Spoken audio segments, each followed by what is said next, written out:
Hello, Lynette. How are you doing today? Let's see.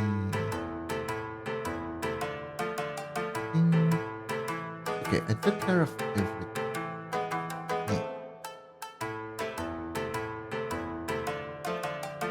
Back.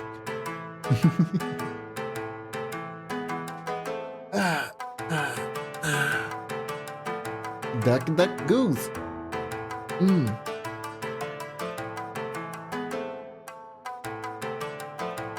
Which is like, this is clearly a goose. What are you talking about?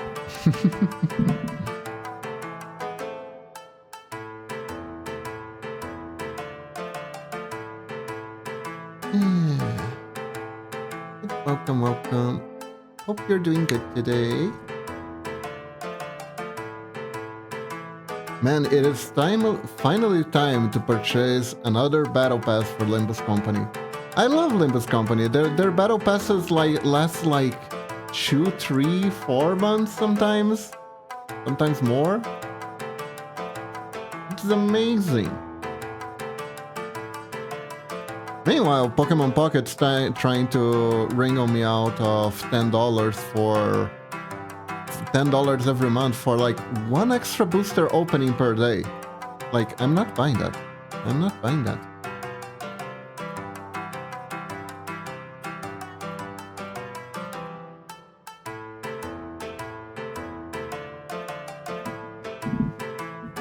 It's really funny because they also like give some cosmetic stuff, but then it feels like, here you go, you can now display to everyone else that you in fact are giving us money. And no, feels weird. Feels kind of weird. You get a paying customer hat. Free paying customer hat.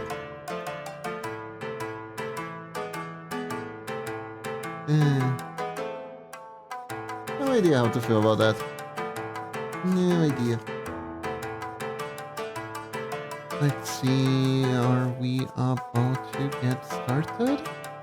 Are we about to get started? 10, 9, 8, 7, 6, 5, 4, 3, 2, 1, and... Hello everyone! How's everyone doing today? It's Pixel Art Day! Hope you're all doing good. Yes.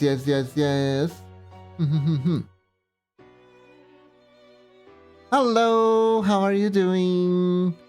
I added the redeem to change into the wolf model, so don't worry, it's there now. Goose Rodion on fire? This girl is on fire! So today, we got a commission from a new client. Yes. Their name is Coyote the Bard. And we will be doing their character today, stuck in the card. Yes. Oops. That was the wrong button. There we go.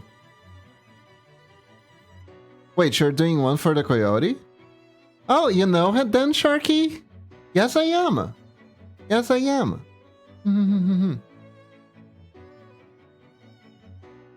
I am indeed. Look.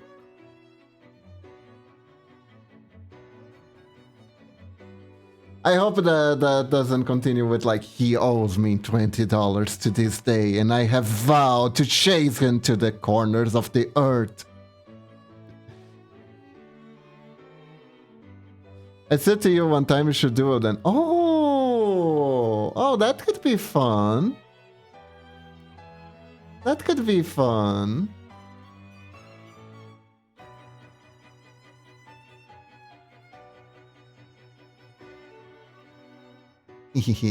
Nothing like that. I figured. I was just joking around. No worry. I do have a free eat the yacht. That is nice.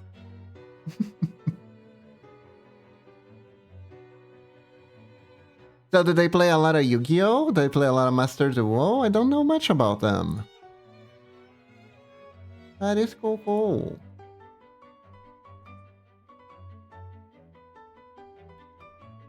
I was wondering when he was going to get one of these. Apparently, right now.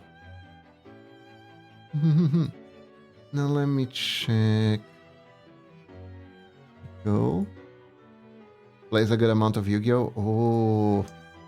Our duo shall be epic.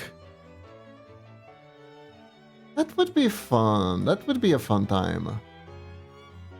Honestly. See, is this shade good? I think it is shade. Okay. I think it is one's better. There we go. And we can go here. What? Did the pad not work? Ah, okay. Aw.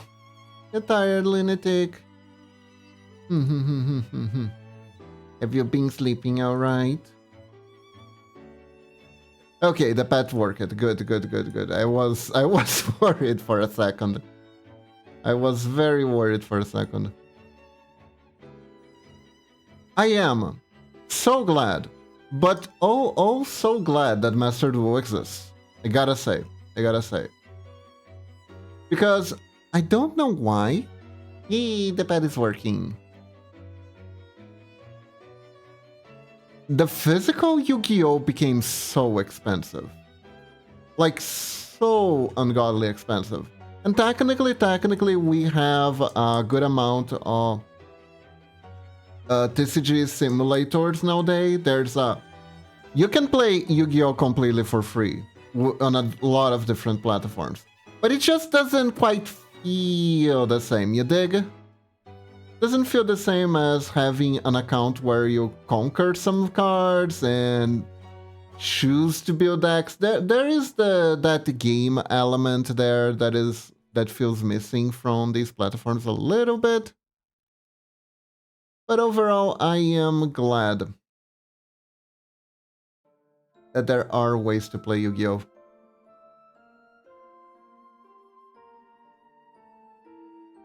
And Master Duel may not be 100% free to play, although I played 100% free because I know the strats on how to not spend too much money.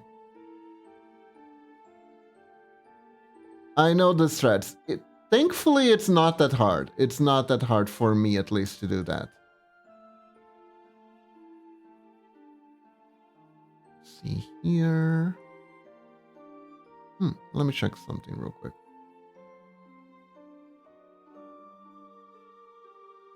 I think for my own, yeah, I did 3, not 2. There we go.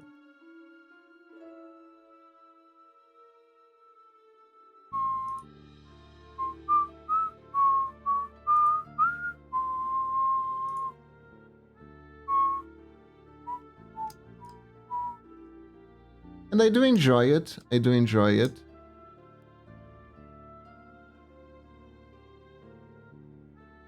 But like, because Yu-Gi-Oh! Gotten Yu-Gi-Oh! Prices, like, and every TCG I feel like gotten so expensive. I remember a time where Magic the Gathering was, to me, a cheap alternative to Yu-Gi-Oh!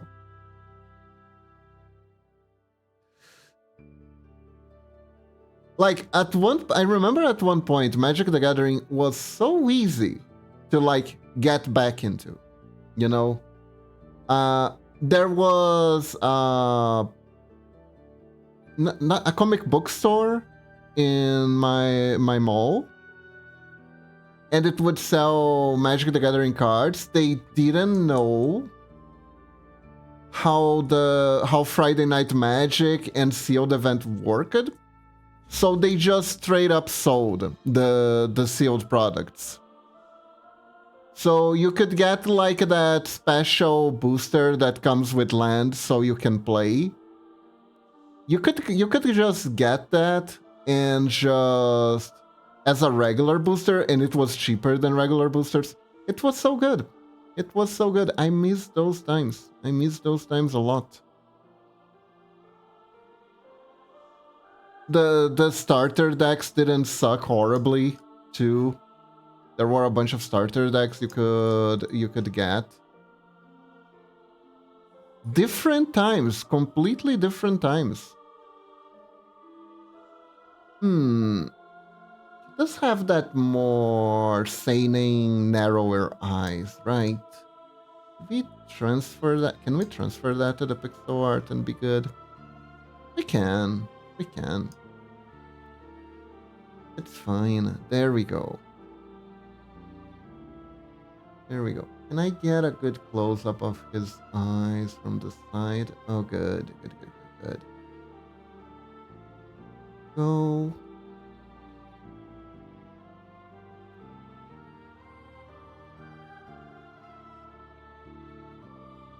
And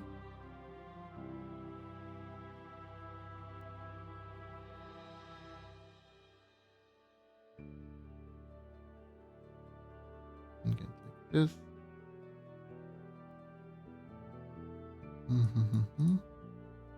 There we go.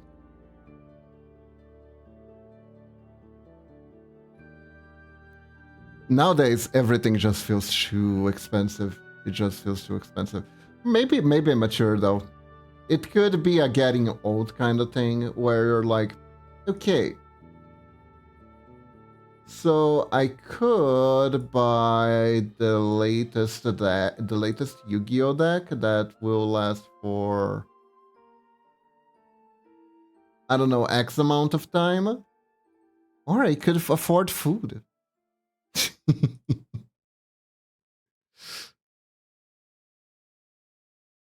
Or I could afford food. You know? Gotta keep those in perspective, you know? But the prices definitely have gone up. It being a collector's thing, I think it's what spikes the prices of card games a lot. Because, like, a lot of people have the kind of like this little brain worm that tells them that buying X card now is a good investment, you know? People treat it like investments, treat their cards like investments. So it's like, yeah, and honestly, I was a little bit guilty of this because if you play card games, you are so encouraged to do this. You are so encouraged to do this. It's like, yeah, this card here is very, very expensive, but it's part of an archetype that could be like really powerful soon. Maybe next collection we will see some more extra stuff for this archetype. And it's gonna be a good investment because then, when the other cards release, you're gonna be glad you bought these. It's gonna be great. It's gonna be big. It's gonna be big. You gotta invest now. This card is gonna go into every deck. It will change how you play the game. You gotta invest. You know, that sort of stuff.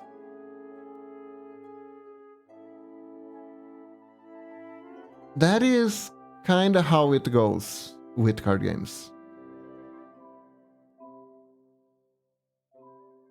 And of course, because we want to justify buying cardboard at a premium, we gladly fall for it. We gladly fall for it. It's justifications on top of justifications. God. But there was a point that I reached where, like, nah, I couldn't do it anymore. The last card game that I played was Cardfight Vanguard. I talked about it on this channel a few times. The card game is still going. It is not nearly as popular as... Oh, wrong layer. Hold up. There we go. It's not nearly as popular as Yu-Gi-Oh! Or Magic the Gathering. It was a fun game. It's not without its flaws. I could spend quite a while listing what the flaws are.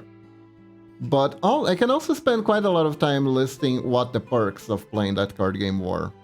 But unfortunately, the community that played it died out because the company made like a big oopsie.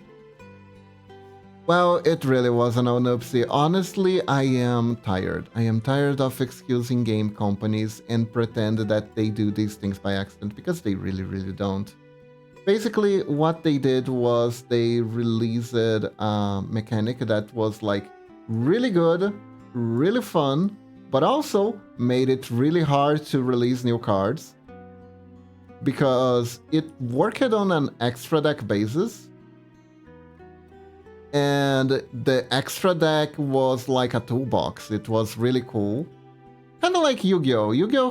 The extra deck is a toolbox most of the time, but with the way that they want you to play the game, they wanted to be like releasing new boss monsters, like every other collection for different decks. They want to release boss monsters for every deck, every collection, right? Every collection that features a color, a clan, we're supposed to bring out like a new boss monster that you want to build a new deck around, basically. It's their business model, essentially. But because the extra deck was more important, right?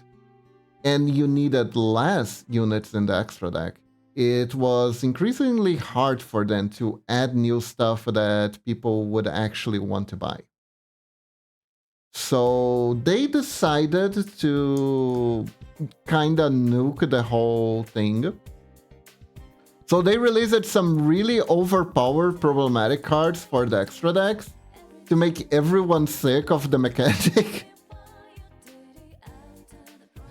And then they announced that they were going to reboot the game. Because this game did not have... It ran on an eternal format, so there was no rotation, right? Everyone was used to that, it was fine. The way they programmed power creep pretty much made it so they didn't really have to do any rotations, right? It was like, oh, you're still playing with this? Every season had a new mechanic, the new mechanic would overtake the older mechanic, and they were completely fine with that.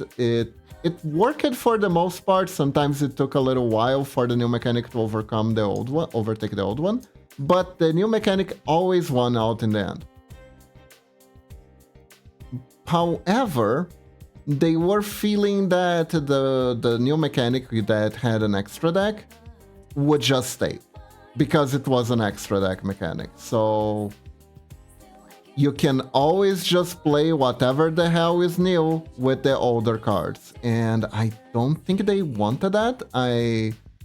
Because they would have to balance cards around the fact that you could bring out these older cards from your extra deck at any time.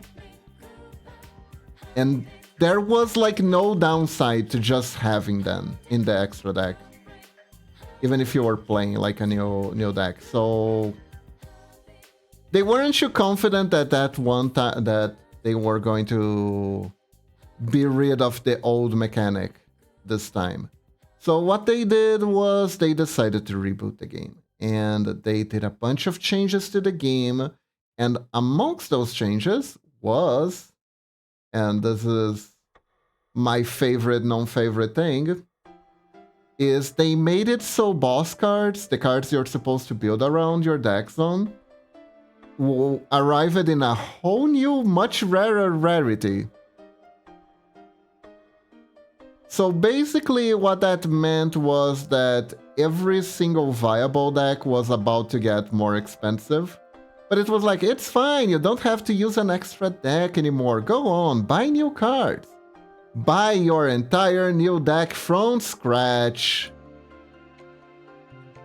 So here in Brazil, the exportation of the card game was pretty poor, and that pretty much killed the game.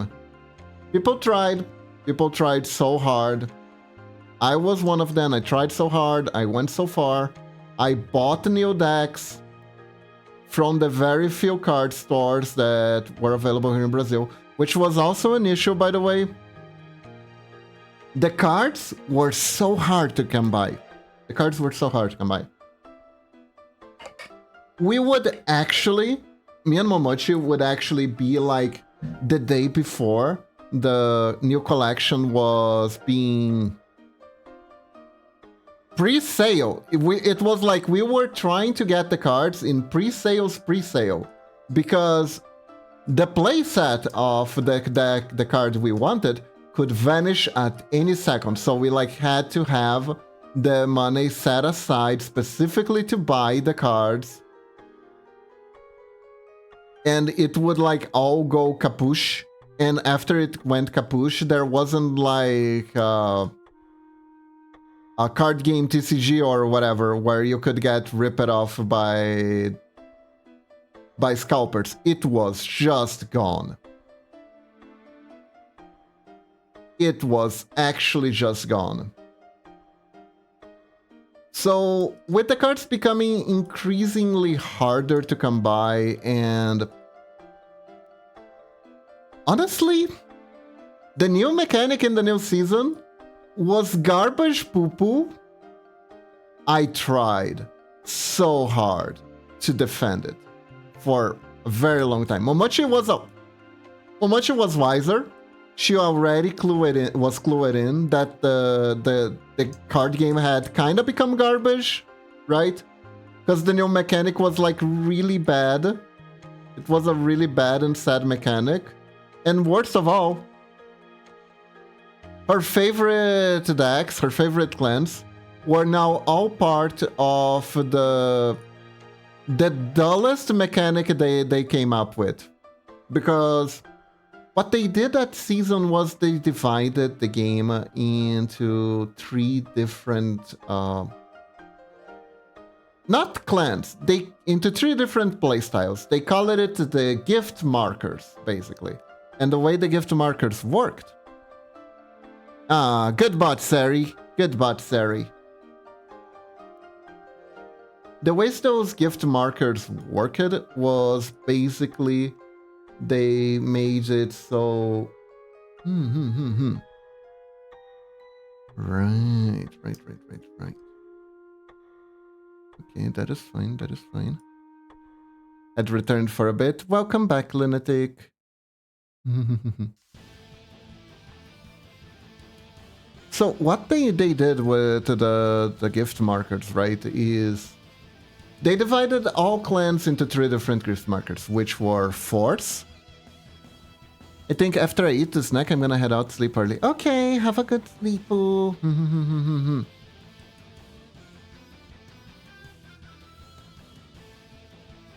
Hope you rest and feel better.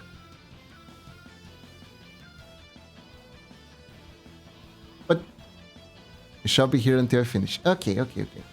So, coming back to Vanguard. So, basically what they did is they created this mechanic, which was called the gift markers. Now, the way the gift markers work, they work to accomplish 2 things. Thing number 1 is they wanted you to absolutely need a full playset of your main monster in order to play the game. That was the first mission that they wanted to accomplish, right?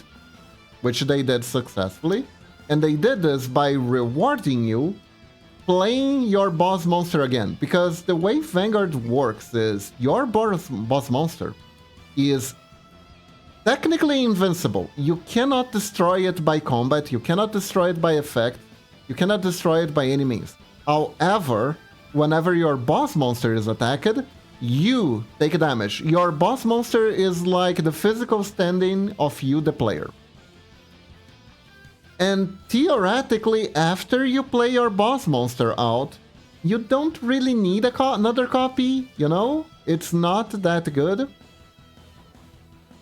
Because usually the boss monsters would have effects that only activate in the Vanguard circle, the circle where you put your boss monster in to be your stand-in. So they decided that the best way to keep to make sure people still wanted to play the boss monster was essentially I see. To make it so, using the boss monster again would reward you somehow. And that was the gift markers. So essentially, you played your boss monster on the third turn of the game, which is the earliest you can play your boss monster out, right? And on the fourth turn of the game, if you had another copy of your boss monster in your hand, you could play it over your boss monster again, and it would trigger an additional effect that was based on these gift markers. It would give you a gift marker. Now, the way these gift markers worked was very simple. Basically, they would give you a benefit, a different benefit based on the type of gift marker that was on your boss monster card. So, XL boss monsters would actually give you an extra slot on the field that you could use to summon new monsters. So it gave you extra space. This would, with a little bit of power creep and a little bit more of advantage creation, would be the most OP one. Yeah. There was the Force gift marker, which would allow you to put a marker on one of your slots on the field, either the main monster slot or the support monster slots, and that marker would give extra power to the units that were there. So this one was more along the lines of making it so gradually you could amass so much power in a single slot that the opponent wouldn't be able to guard you at all. The long term of the game would be like unblockable attacks, right? That's how Force worked. With XL, you would get more attacks because you could summon more units, and each unit can only attack once per turn. So that would mean you get more attacks. So you already have a sort of mid-range deck with high power and a rush deck. Sorry, I heard power. My first instinct was final power or coin power. Oh, the power. Oh, the power. And then there was the third gift, which was Protect. Now, Protect was an interesting one. It was a very interesting gift because Protect, unlike the other two, did not change the game state permanently, right? The other two, they kind of changed the way you play the game in a more permanent way, right? With the extra monster slots or the extra power that was forever on the column, not on the monster. But the way what Protect did was it gave you a Protect token to your hand, which was basically a card that you could use to Perfect Guard. Now, Perfect Guarding isn't a new mechanic to this season. There are cards known as Sentinels, which every deck has, that basically allow you to pitch Den and one extra card. So, exactly, a get out of free jail card. So you could block any attack regardless of their power value, right? So basically the way that it was more or less balanced around the idea of balance, really, because I won't say it was very balanced, not really. But the idea of the balance was that Protect decks would be good against Force decks, because Protect could be able to stall the Force's really strong attacks in order to set up their deadly combos, which was how the deck's win conditions were pretty much based around a lot of like combo-y, gimmicky stuff, right? The Rush deck would be able to overcome the Sentinels because he would be attacking a lot. He wouldn't just be attacking once, right? And finally, the Force decks would be stronger against the Rush decks because they simply made the cards that were Force with 1k more power than the other two gifts. And that would mean for Excel that they would need to reach higher numbers. So Force Clan was actually really good at defending too. Technically, it was better on average at defending than the Protect Clan, except they wouldn't get the free out of jail cards. The Sentinel cards are, by rule, limited to 4 per deck. You can only have 4 cards with the Sentinel tag per deck. So technically, every deck gets 4 free out of jail cards, but Protect could generate above 4 get out of jail free, right? So that was the idea. So anyways, it didn't work.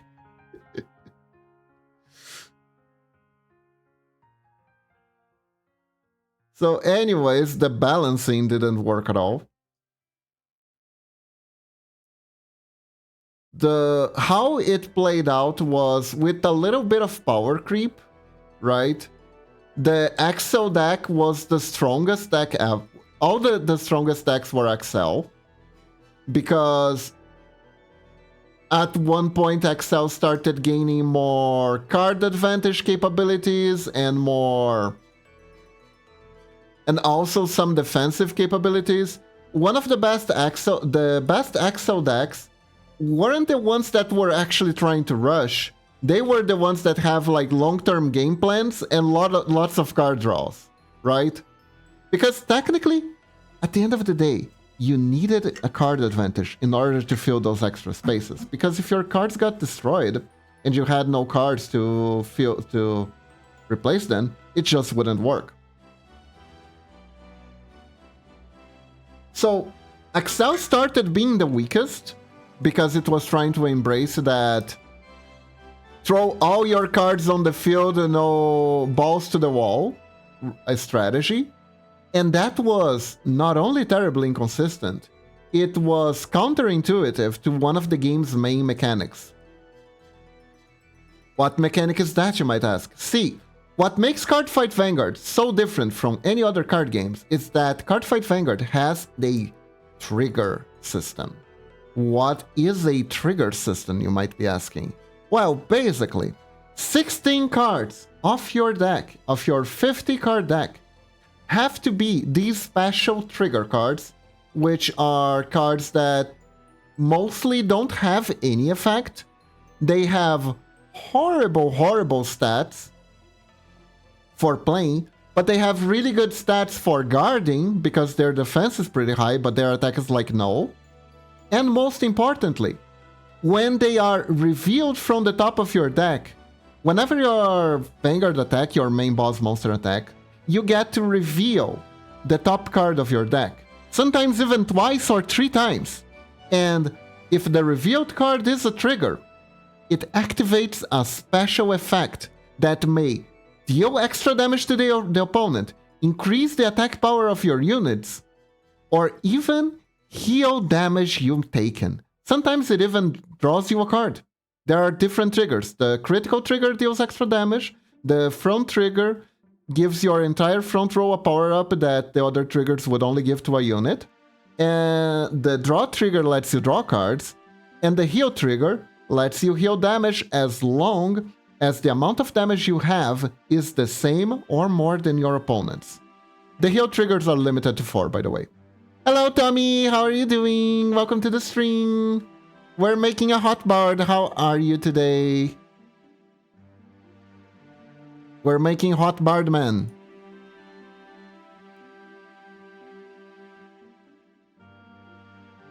And we're throwing him into the cards. Oh, nice. I'm tired, but not bad. How about you? I'm doing good. I'm doing good.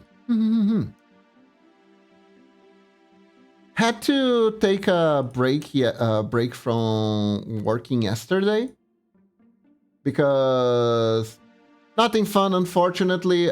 Basically, I had to take Momochi for doctor's appointment. Nothing serious. Don't worry about it. And the times were just terrible.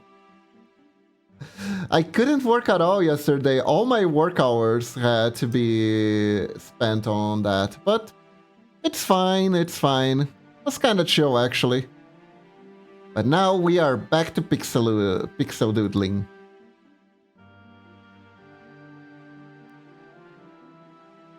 Yeah, basically doom scrolling on Twitter while waiting for doctor's appointment. That was my day yesterday. But it's fine. So now, what about the trigger system means that Axel was inherently disadvantaged at the start of the game? Basically, you didn't just check when you attacked, you also checked when you took damage, and that was the key part. Because if you checked a trigger while taking damage, you could put the power that the trigger grant on your Vanguard to add as a defensive force. It was basically attack power, the attack power plus the defense of the cards versus the attacking power of the opposing unit. So if you threw all your cards onto the field to attack your opponent with multi-attacks, and the opponent checked a single trigger, the way that they balanced the first wave of support for these Axel clans meant that your entire turn was over. Now, I'm not a numbers guy, but I have read someone who did the number crunching, and apparently 16 cards in a 50 card deck is roughly equals to 1/3, while all 16 cards are in the 50 deck. So basically, every time you attack, you had 1/3 of a chance of your entire turn being over if you were an Axel clan. Which meant, if you were lucky, you could win pretty early, but most of the time, you were going to get shut down, and then your opponent could take advantage of the inherent weaknesses of just spending all your card advantage on a big turn, right? And just pick apart, attack your rearguard units, and just destroy you with card advantage in the following turns. So originally, wasn't very good. The first wave, pretty bad. Then, Murakumo happened. And Murakumo was a weird one, because Murakumo was originally a clan that was about having ghost advantage. Murakumo was a ninja clan, and what they took from ninjas was basically the ability to just, make clones of yourself. And the clones would vanish at the end of the turn. They would return to the deck. The clan as a whole, historically, sucked. Sucked pretty hard. Because why have fake advantage and pay for fake advantage, pay resources for fake advantage, when you can pay about the same resources for real advantage with any other deck? This game historically always had a lot of issues balancing their clans and their gimmicks. So yeah, this was just one of them. So when they went into the new season, I think someone really liked Murakumo, someone really liked ninjas in the development team, so they tried to redesign the clan to be more interesting. So they took like this really old boss monster from the manga. Vanguard has a manga, I know, shocking. And they were like, you know what? This is gonna be the new face. This is what this is gonna do. So they made an entire deck that was about trying to gather specific cards on the field. And when those cards are gathered, you could activate your boss monster's most powerful skill, which was basically locking down the opponent's bosses. So the way it would lock down, it would make it so it could not stand. Kind of like in Magic the Gathering, you have like stun counters nowadays that doesn't let you restand your... I don't think it's called restand in Magic the Gathering, but it doesn't let you flip your cards back up right after they attack, so they can't declare an attack. That was basically what it did, but it did with the boss monster. And also, to make sure that this mechanic works, it didn't let your opponent ride over your boss monster. It didn't let him play a new boss monster that would be like standing up in attack position, basically. So, this did a few interesting things. The first thing was, and I'm pretty sure this was all accounted for, maybe they overshoot a little bit. Basically that meant that you would shut down 2 cards from the passive card advantage generation that the game had built in. So the opponent would basically skip drawing 2 cards during their turn, the turn you activated this, which costed a lot of card advantage, like losing... It was like losing 2 cards. It was basically like losing 2 cards in hand. And the second thing it did is it shut down triggers. So your opponent's next turn would be triggerless on their side. So they couldn't threaten you with the possibility of more damage than what was already on the field. It made the board state really easy to read, and it shut down variability on your opponent's end. So you had variability, your opponent didn't. You had RNG, your opponent did not. You shut down your opponent's RNG abilities with that. So basically what it would happen is you would fire the skill once. Your opponent would have a crap turn, then you would take the advantage you amassed from your opponent having a crap turn to finish them off with multi-attacks.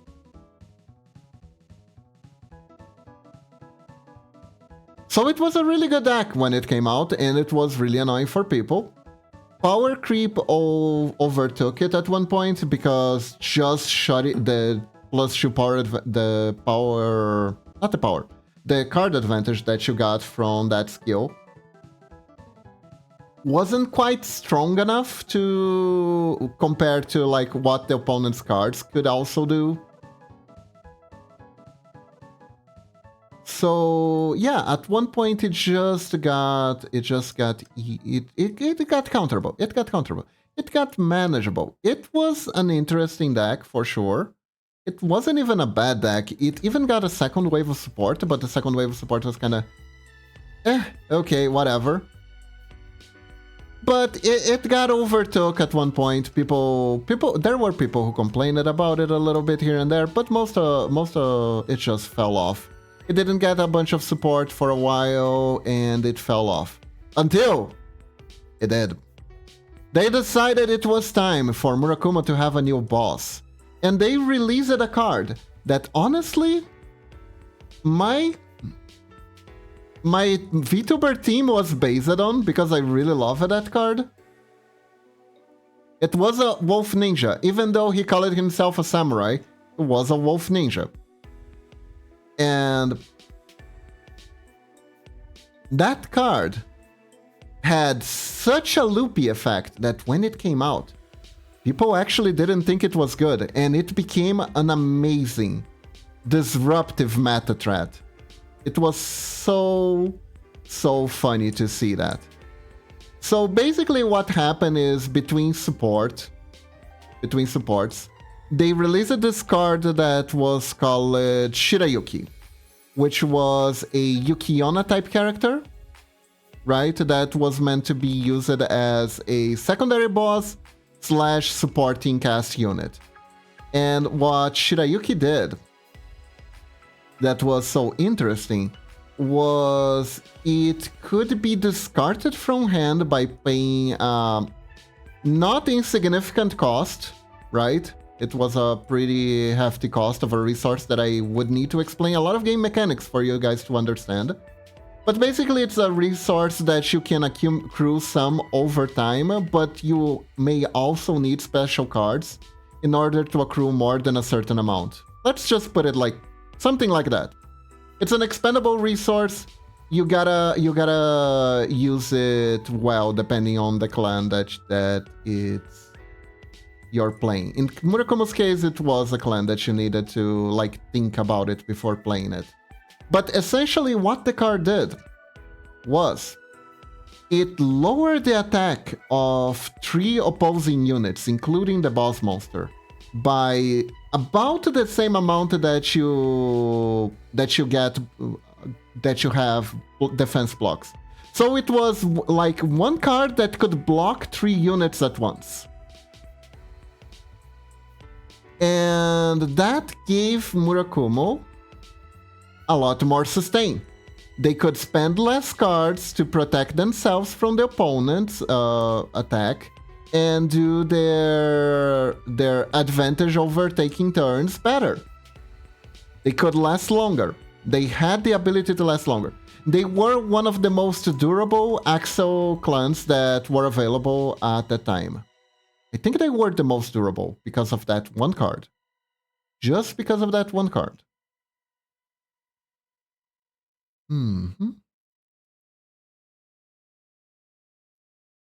So, I wonder if this hat is made of steel. The shading is very interesting.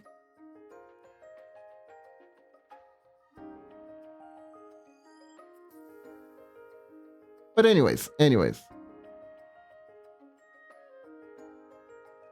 So Murakumo was pretty strong. Like that. And it was just lacking a new deck in order to truly shine. It was lacking a new boss card, and they released a new boss card. A boss card with an effect so confounding, so weird, that at first people thought it was a meme. It was... Hyaki... No, it wasn't Hyaki Vogue. No.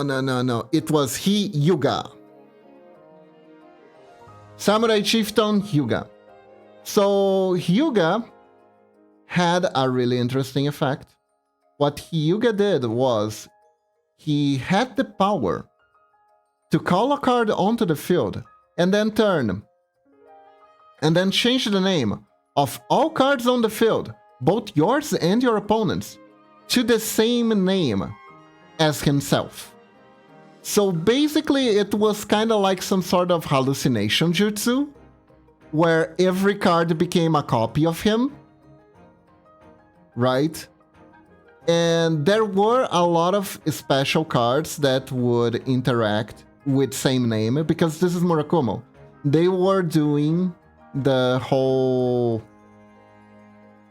ninja stitch of like clone no jutsu and stuff like that at that point. And this is where it really gets fun. He had a second skill, a rather powerful second skill. The second skill said, it does sound cool. But here's the second skill. So the second skill would pick from your opponent's side of the field all cards that had the same name and put it on the bottom of the deck. Yuga just changed every card in your opponent's board to the same name as himself. So all the cards were same name cards, so it was just a field wipe. Combining both skills gave you a field wipe to a multi-attack Rush clan. Now here's the thing about multi-attack Rush clans. Technically, let's say, here's what made them inherently dangerous even if they were underpowered at first, right? In Vanguard, you could, without using any skills, attack a maximum of 3 times per turn. You had your Vanguard attack, and you had 2 columns of rear guards that could be boosted by the units behind them. You had a total of 6 cards in your field, usually, right? And that amounted to 3 attacks, essentially. Now, there has always been effects that would increase the number of attacks. It was like the main form of power creep, like boss monsters that could attack twice, or rear guards that could attack twice if you attack it in a certain order, or even attacking from the back row. There were a bunch of variations. However, since they rebooted the game, a lot of these effects were not really there, right? There weren't that many. And they were like, we're gonna give, Excel is gonna passively have multi-attacks with giving them extra slots to put new cards on the field. So basically what happened was you had a deck that could field wipe your opponent and then attack like 5 to 6 times during that particular, after already wiping out your opponent, all your opponent's cards. And here's the fun part. Here's the fun part. In order to block attacks in Vanguard, right, to not take damage, because your life total is 6, by the way, and each time an attack hits, it deals 1. Sometimes more, but usually 1. So, if you were attacking with 6 cards, even if they were at the lowest power possible, unless you had the trigger, it would mean that you would need to block, would need like as much cards as there were attacks. So like 5 cards from hand, and you just lost 5 cards on the field. That's a total of 10 cards, a 10 card disadvantage. Go, you got nothing. Your field is empty, your hand, you survived. Your field is empty, your hand is empty, your opponent can probably block you, and then you're gonna lose next turn anyways. That's what playing against the deck felt like. Now, you could rush it. You could absolutely rush it. But that's where Shirayuki came in play. Shirayuki's special skill would like to like lightly block light attacks, 3 at once. So basically you'd be wasting your opponent's turn using the attack. Sounds like it was tier 0. It actually wasn't. It was tier 1, but in a 3-deck format. There were 3 decks that were just as crazy as this one, for different reasons. But they were all Excel. They were all Excel. So what happened with the other decks, you're probably wondering. What did the other decks do that could fight against such a powerhouse? So, one of the decks was Pale Moon. Now, Pale Moon's a really cool deck. Pale Moon is one of my favorites. Mind you, to me, this format was like great because every single deck that I like was top tier. I didn't have them all, but I liked the teams. Pale Moon was a circus deck. And was also an assassin deck. Basically, it was an assassin's guild that masqueraded as a circus and traveled all over the land, killing people, getting contracts and killing people without, all while showing like pretty balloons and beautiful girls doing circus tricks and putting their heads on chimeras that they would later use to assassinate their targets with. It's very stylish. It was very stylish. Now, their main thing was hiding under the boss. You had special effects that would bring out cards from a special zone called the Soul, and you would have several cards that would add cards to the Soul. So, basically, their thing was that they could fill the entire board with very few resources and then protect your most important cards to refill the board the very next turn. So they countered Murakumo directly because you could not wipe their field. Their field was always empty and then drew a crap load of cards whenever their field emptied. So basically they blocked the main advantage gaining that Murakumo had. So Murakumo only had its higher power synergies to counter Pale Moon. And the other main deck was Tachikaze, which is my darling. I couldn't afford to build a lot of Tachikaze decks because they historically have been crap for most of the game. And the reason they've been historically crap for most of the game was simply because there was another clan that had similar mechanics that was much more popular. So the company kind of just favored that clan instead. It was kind of sad. But basically, Tachikaze was a clan of robot dinosaurs that would eat each other in order to grow in strength. So basically, you had a unit that that after you attack, you could eat another one of your units and then it would be able to attack again. So you'd have to... And there were units that if they were eaten, they could bring out copies of themselves to the field, or draw you a card, or give you some kind of different advantage. In this incarnation in particular, they had a thing called Weapon Gauge, where basically the units would take the parts of the robots that were eaten and scavenge them in order to gain strength. So if an unit got eaten, another dinosaur on the field would put that unit under him, so they would get extra power. And that was the rushiest rush that ever rushed. That was the rushiest deck. It got really high power, really quickly, doing the scavenging bit, and it was fast enough that and had enough attack power that Shirayuki could not block it properly. So, essentially, what Murakumo was the gatekeeper of the format, because it could overtake every other deck in the format, but was countered by these two decks. And the finals were Tachikaze versus Pale Moon, because of how overplayed Murakumo was and how easily those decks actually countered Murakumo. And it was the most hated finals that Bushiroad has ever had the pleasure of spectating. People hated the format so much.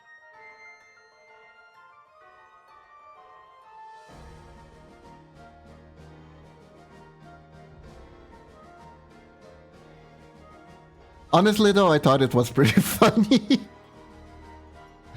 I thought it was pretty funny.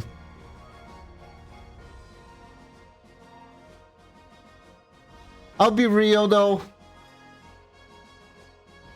Bushiroad is not the worst card game company, but my god, when it came to Vanguard, okay, so I'm just gonna say this. You take your own conclusions. The testing team for Cardfight Vanguard had to be fired at least 5 times so far. It has been at least it has been at least 5 instances where they fired their entire testing team for the card game due to due to like bad metas and unintended card interactions. They actually sometimes don't know what they are doing. Have you ever heard of Magic the Gathering firing their entire research and development team because of bad metas? No. No, you haven't. Bushiroad has done this like... Yeah, no, I think it has been 5 times. I'm pretty sure it has been 5 times already. They either fire the whole thing or repurpose them to a different card game, but basically people just get booted all the time.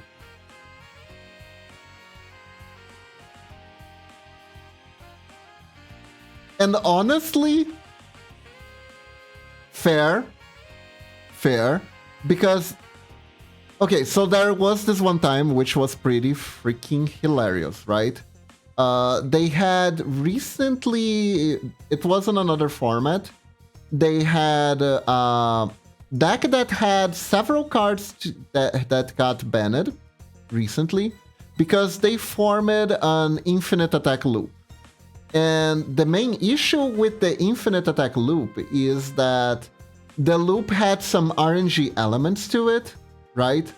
So you couldn't just say, you couldn't just go like in Magic the Gathering, which is like, hey, I'm doing this loop. Do you have any ways to stop this?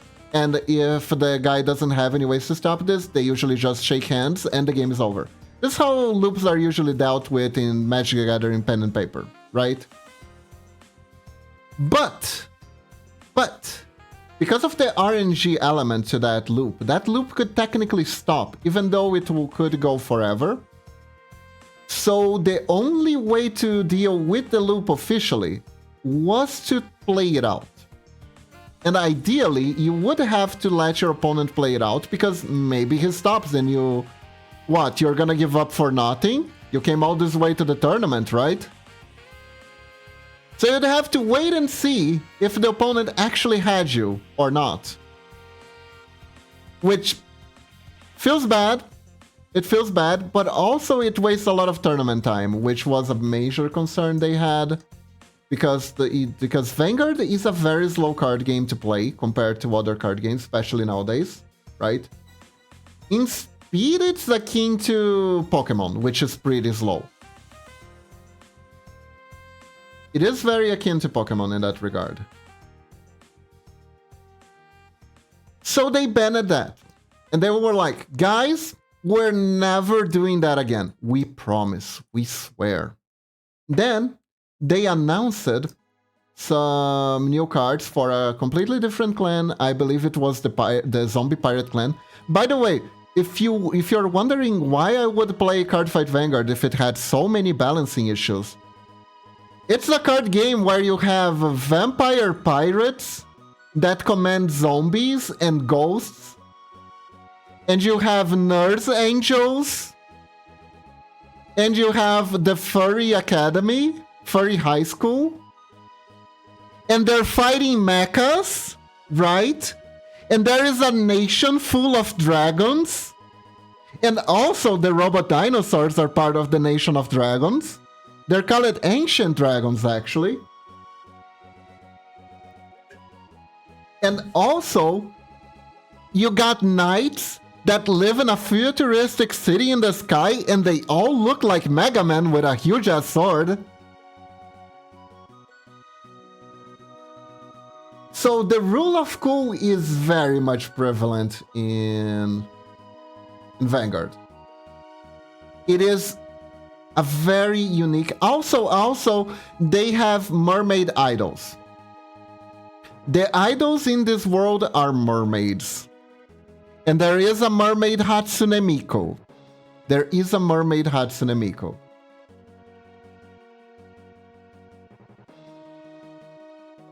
It was so fun. It was so fun. Especially during the time where everything was fresh. It was so much fun. Right? The world was so much fun. The flavor of the decks felt like really fun. But anyways, back to the fiasco. So they were like, yeah, sure. Here are the new cards that are going to be quite a blast. I know that this particular clan had this one really annoying deck, but we took care of that deck, and that deck will never be annoying ever again. Anyways, here are some new cards. Like, they show the cards on their weekly stream, right? And I don't know how many time passed, I think 30 minutes? In 30 minutes, someone looked at the cards, looked at one card in particular, and was like, aha. And they immediately posted a video that showed how to do an infinite attack loop with the deck that everyone hated at the time.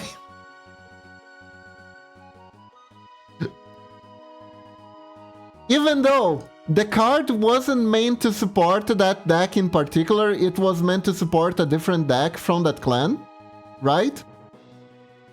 So, the company had to emergency errata the card when the collection was already being printed.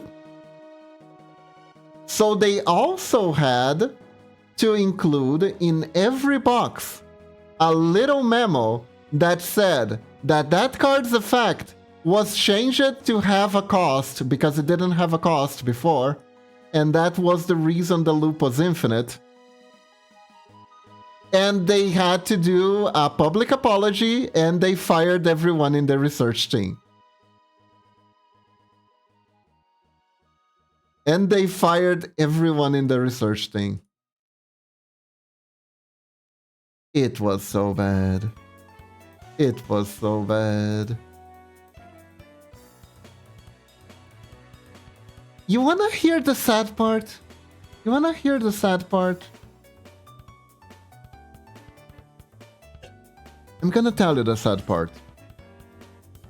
The card pool for testing these cards is not that deep. Because even though it technically was an Eternal format, the cards that looped in question weren't even old cards, they were literally a problem in the meta that was right before this collection released, right? But they just tested the deck the way they wanted it to be played. And here, why the card pool is shallow is, even though technically you have, it had like 24 clans at the time. Think of them like magic colors, but you can't mix them. They're kind of like classes in Hearthstone. I think it's the best way to paraphrase them, right? And you can't mix them. You can't mix clan cards with other clans. That was a rule that changed it. It's called the clan fight format for a reason. So it's not like this interaction was with this very, very obscure card from that one clan that didn't get support in 500 years or something like that. No. These cards were made for the Grand Blue clan and were Grand Blue clan cards that just basically broke them. I don't think there were more than 500 to 1,000 Grand Blue cards. I think it was like in the card pool was like 500. Probably less if you think in terms of the cards actually being playable. And still, they broke the card. And now you're wondering, wow, what was this broken-ass card that made this broken-ass combo? It must have been like a really powerful boss, right? It wasn't. It was a tiny itty-bitty little boy. It was a little Shota pirate that is your starting card. So in Vanguard you had these cards called Forerunners, that because you need to have a card that represents you. So you started at level 0, and the point of those cards was just to be ridden over by your level 1 cards so you can reach level 3 at one point in the game. But they had this effect called Forerunner that allowed them to leave the Vanguard Circle area and go to the back row, so you could use them for something like little power boost. Most of them had like a little effect that would allow you to, you know, gain a little bit of advantage. Some of them would like you would pay a cost, they would go back into the soul and draw you a card, or search for a specific card, or look at the top 5 of your deck and search for a card there. Something along those lines, right? So this one, because Grand Blue is a zombie deck, it's also a reanimator deck. So the way they do things is they mill the top cards of your deck. They discard the top cards of your deck. So I believe the full effect originally was something like you mill 4 cards off the top of your deck. Or 3, I think it was 3. Like you mill 3 cards off the top of your deck if this card is in your graveyard and this card comes back to the field. Now the thing is, you can send cards back to your graveyard by playing any card in the column that they're on. Vanguard is the kind of game where you can replace cards on the field, right? You take a little minus and you replace cards. Now, this freaking thing meant that if you played a card over it, right, it would go back to the graveyard, and it wasn't once per turn. So you could drop more cards off the top of your deck, bring it back again. Now, there was this one card that, if I recall correctly, had an effect that was like, if this card is in your graveyard, you can retire a unit on the field in order to bring this unit back on the field. So the loop was, you use the card that's on the graveyard to put it on the field on top of the little guy. Little guy goes to the graveyard. You use the effect of little guy to bring him back, but you put it over that one card that retires a card to bring itself to the field. And then it would bring itself back to the field again, and the little guy would go to the graveyard. So the little guy would mill cards again, and the card that was, and be on top of that card, and that card would go to the graveyard again. So all the while, another card watched with the following effect: whenever you revive a card from the graveyard, gain 2000 attack. You could do this as long as you want. You could get as many cards as you needed to set up whatever combo you wanted in your graveyard in this reanimator deck, and you would get a monster with enough attack power to overcome anything but a perfect card. And you could do this on turn 1 and turn 2. You could do this on turn 1 and turn 2 of the game. You would basically outrush your opponent and finish the game before ever getting to the boss monster.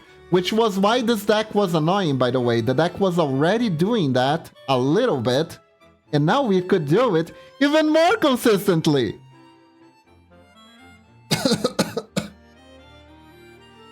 And that wasn't the deck they were trying to support. They were trying to support a fair waifu deck.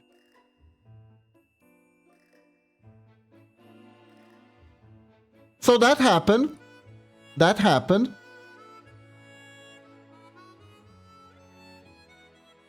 There was the time a Vocaloid was also a meta thread in the game. For... Hey Camel God, welcome to the stream. How are you doing? I'm doing good, I'm doing good. Momochi is doing good too. And Chat, I believe, is doing good too.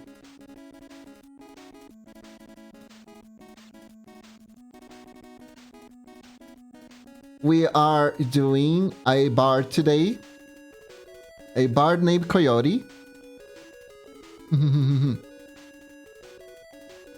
we're trapping their immortal soul in a card. Because they paid us to. It's really funny how that works. Love the hat, very stylish. It is a stylish hat, isn't it? What is a bard without their stylish hat, am I right?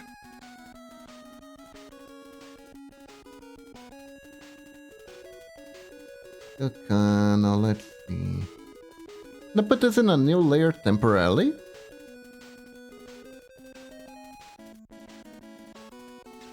So yeah. So, Card Fight Vanguard, ladies and gentlemen, it is a game.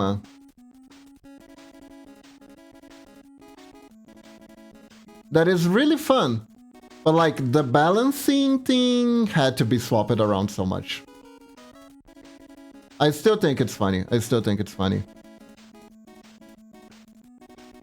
And there was a time where Kagami no Lane, the boy twin, the Vocaloid boy twin, right? Almost destroyed the meta for Card Fight Vanguard. And is banned to this day. That card is still banned in Eternal formats to this day. It was so funny. It was so funny. It won the World Championship by blindsiding the developers of the game. Because it could counter the main mechanic that the developers were trying to push. I know that this wasn't intentional on their part. Because of this.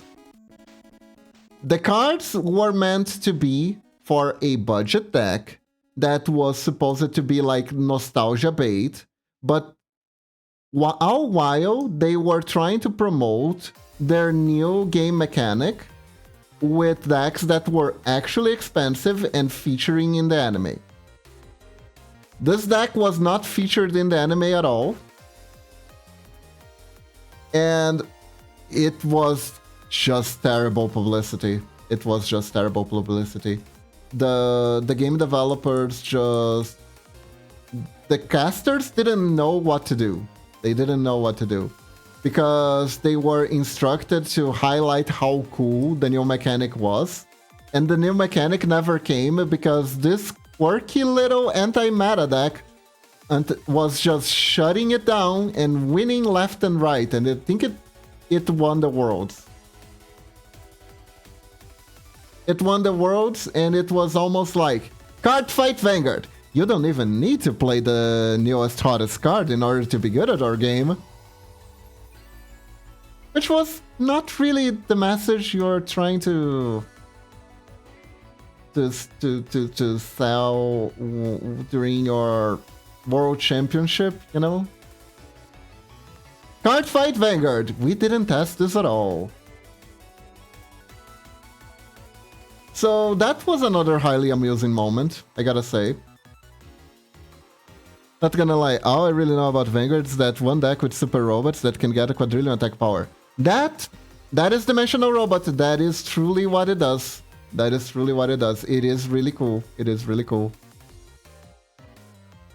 It's Super Sentai at its finest. It's kind of like whenever in Power Rangers, Megazord would summon the sword, right? And charge up the attack that kills the monster. That is what the deck does. That is what the deck feels like. It's really cool. It's a really cool deck. Very all-in, but it does have guard restrict capabilities. So you can absolutely one-shot people when things come together. Okay, I think... Yeah, if I do the full fold, it's just gonna be too long and not gonna look good at all. So we're gonna keep it simple stupid here.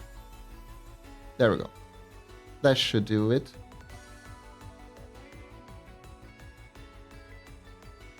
You're gonna keep it simple, stupid. I'm gonna restart real quick. The stream is lagging real bad for me. Okay, Camel God.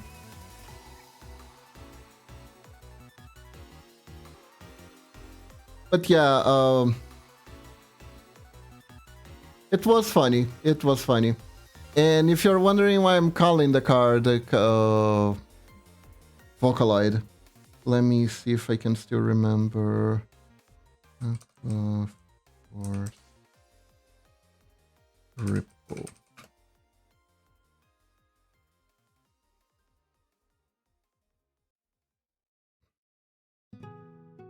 There we go. There we go. Let me show it to you guys.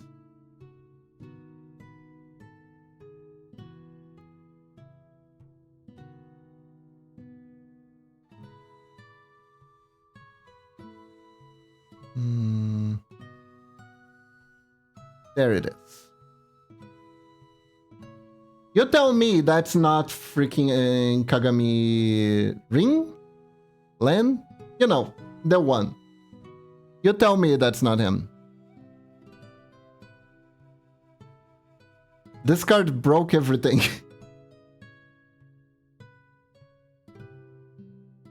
This card broke a deck that was like, at the time, I think it was like 7 years old.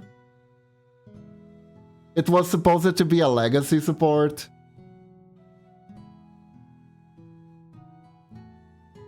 And basically what it did was it gave the deck enough card advantage generation early on that it didn't need to go into its boss monster unless it was actually trying to win the game. Now, why would you hold out on your boss monster in that particular meta? The answer is very simple. This was the Stride era, which was the extra deck monster era, which was an era I really liked. However, it had one fatal design flaw, which was intentional.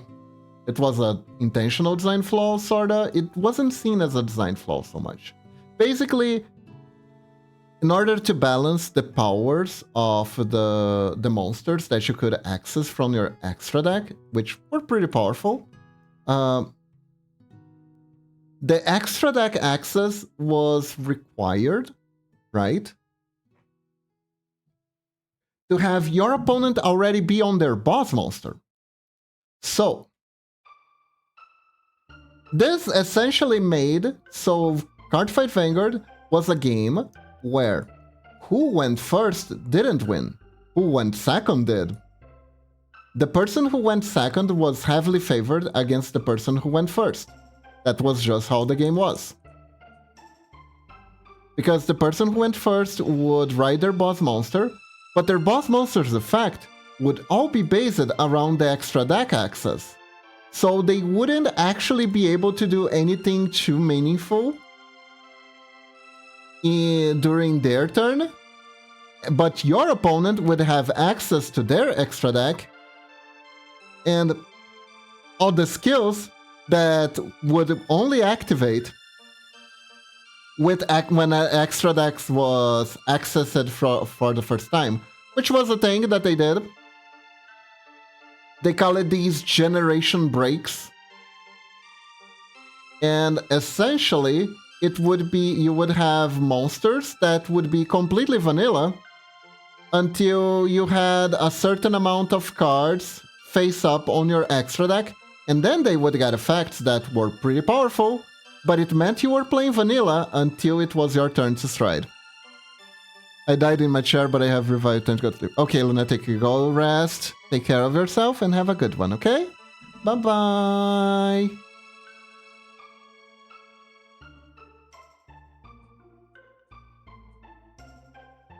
So the game design was a little bit questionable. I remember players at the time complained a lot because the stride decks just meant that you were playing vanilla. And then you had like a crazy turn. And they didn't think that was too fun. right? If you're playing a card game, you kind of want to have the highs from the card game throughout most of the time, not just when you're winning. Not just a single turn and then you win. And this deck, because it was old, it didn't use these cards that required extra deck access. So it was doing its own thing, while the opponent was being mostly vanilla. And it won the game while keeping your opponent vanilla, because it didn't need to go to the boss monster. It was even a thing, like these decks would play vanilla against each other, playing a chicken game essentially, to see who would access their extra deck monster first, who would access their boss first, so the other could kill them. Hello, Super Fudge, how are you doing? Welcome, welcome. I'm talking about why card game balance is hard today. How are you doing? So yeah, whenever, because like, this has been true for most of Vanguard. In most of Vanguard, whoever went first had the advantage, right? So in that one season with this one mechanic, they were trying to fix that. And what they ended up doing was that they made whoever came second won. So they didn't really fix anything, they just kind of swapped how it would usually go. It would be like the quirky thing this card game does. I'm doing good, I'm doing good. Glad to hear you're doing good too. How much are the cards your character here? They are $35. You give me $35, I will put you in I will put your soul in a card. Yes. So you can show it to your friends and family.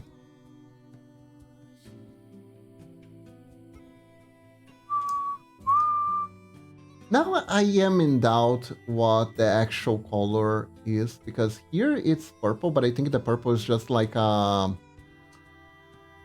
special effect shadow, right? And the actual color is this one for the hat.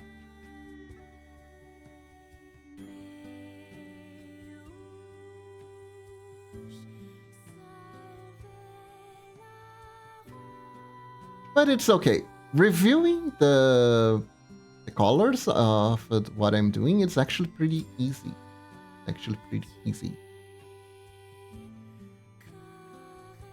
It can be graded too. Eh? What do you mean, Kamogod? Let me try here. Yeah, no. And do like this.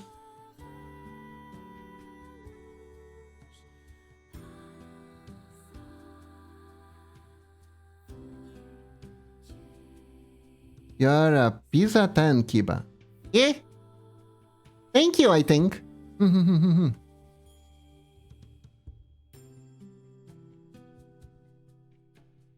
Here.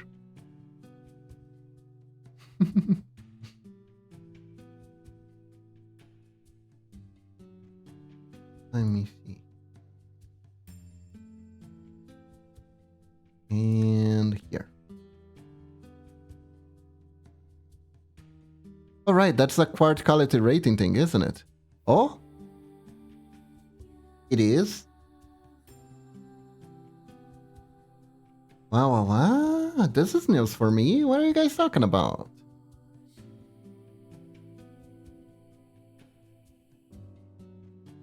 In here.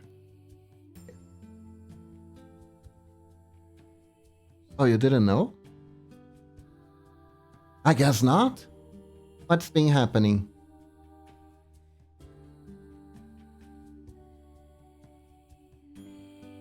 I have not seen this rating before.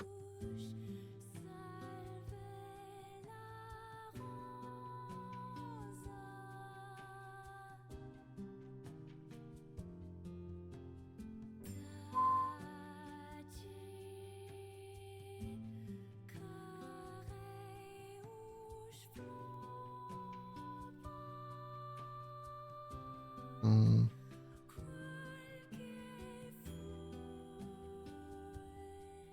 Huh. PSA, aka Professional Sports Authenticator. Oh, it involves sports. That's probably why I don't know.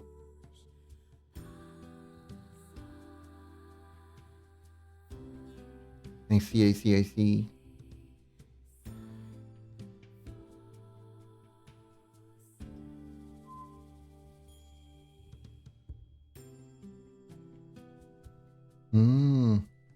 It's a card grade. Okay. I see. The biggest card grading service, but it's still in the name, even though it also grades Pokemon and Yu-Gi-Oh! Okay, because it all started with the baseball trading cards, right?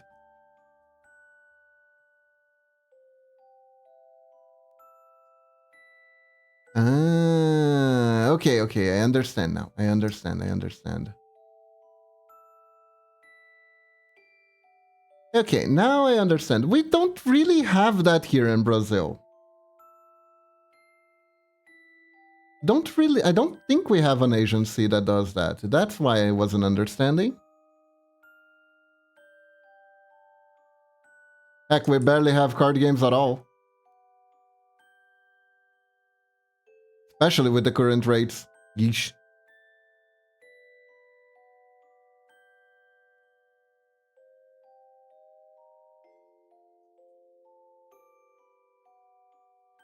I could never send my cards away. I'd be worried they could get lost or something. I see. Yeah. I think you need to get like insurance for that too, actually. If I'm not mistaken, people who do it, they get insurance to get their cards to ship their cards in case something happened to them. But like, I think you only get reimbursed with your money. So you still lose the card. And you probably needed and the worst part is you probably need the certificate in order to actually get the money. So if you get the cards lost while you're sending them to get them evaluated and you don't get them evaluated, oh god. That would be bad. That would be pretty bad.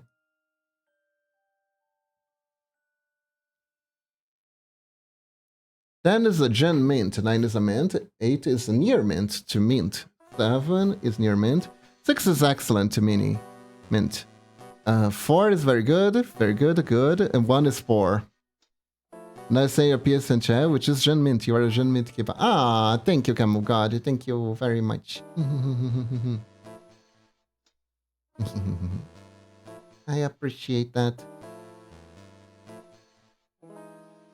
Sorry it took me so long to understand. I really didn't know that was a thing.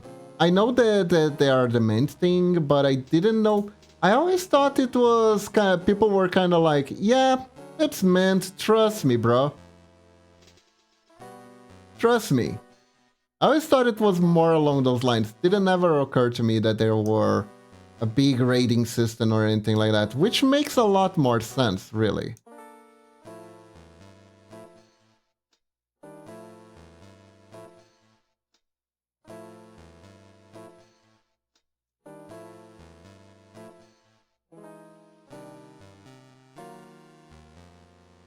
I think it evolved from that to grading. I see.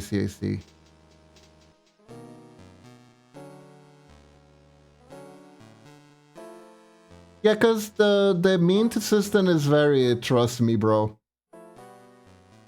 I'm pretty sure in stores that have been complaints before where it's like near mint and then you get it and it's like, I don't know, there's a mustache scribbled on your Charizard or something.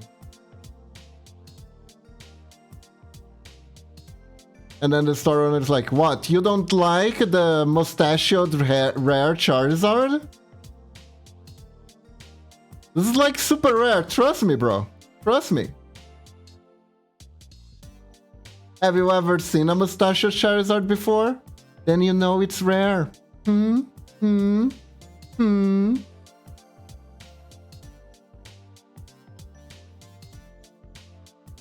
That's how you know the quality.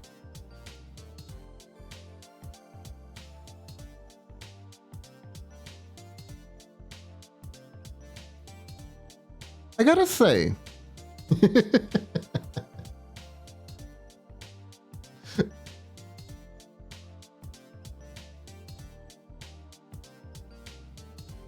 You know, guys, I think I'm gonna rebrand myself to scam artist and I'm gonna just keep doing terrible jokes like these on stream.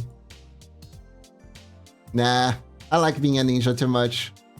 Plus, as a ninja, I can actually still do that. As ninjas are sneaky.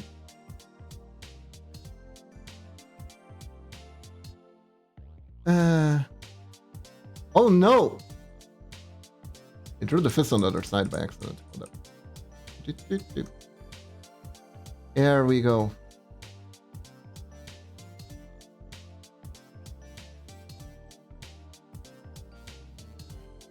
Man,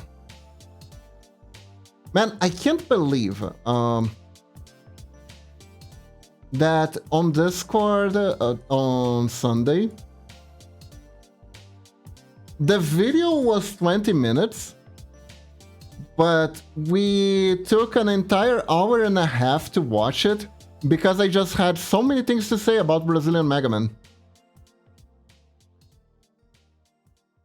I just have too much knowledge of Brazilian Mega Man, and I don't even have an issue on me.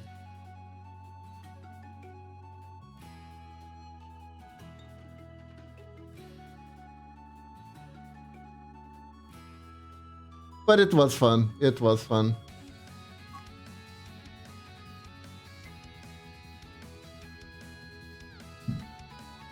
Indeed, Camel God, indeed.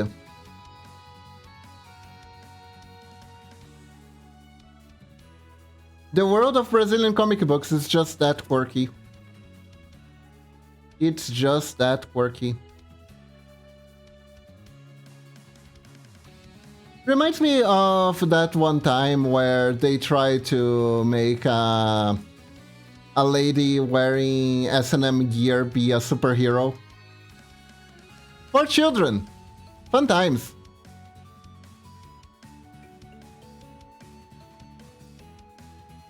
And honestly, it's so hard to just enumerate all the wrongs that that happened there. Oh, I can't think of the name. Tiazinha. AKA the auntie.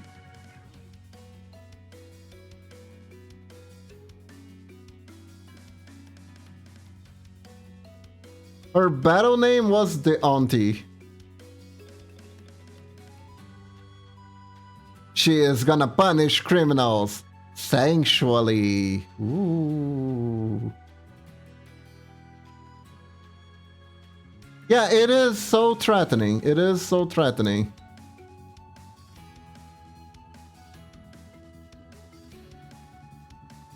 I mean, like, this is one of those parts where I understand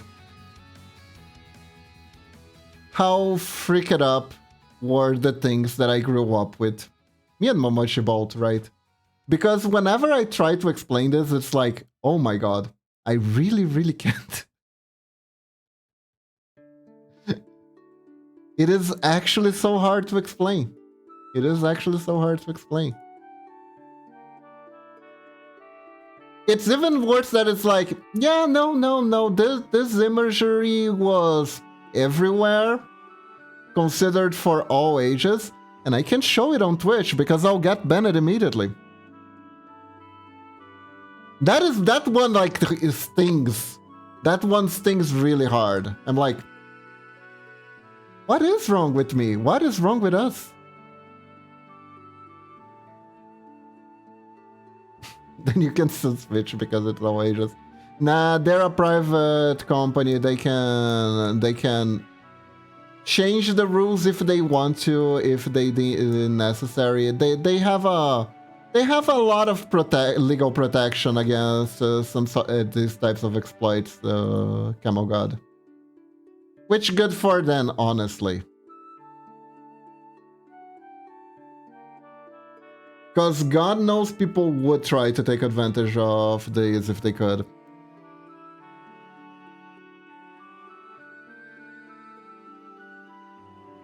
Especially now that they're part of a huge corporation, makes them a lot less relatable, you know?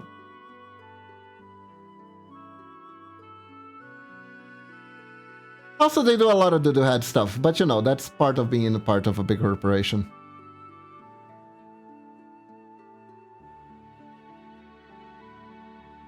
It actually comes with the territory. Also, what was the other comic girl?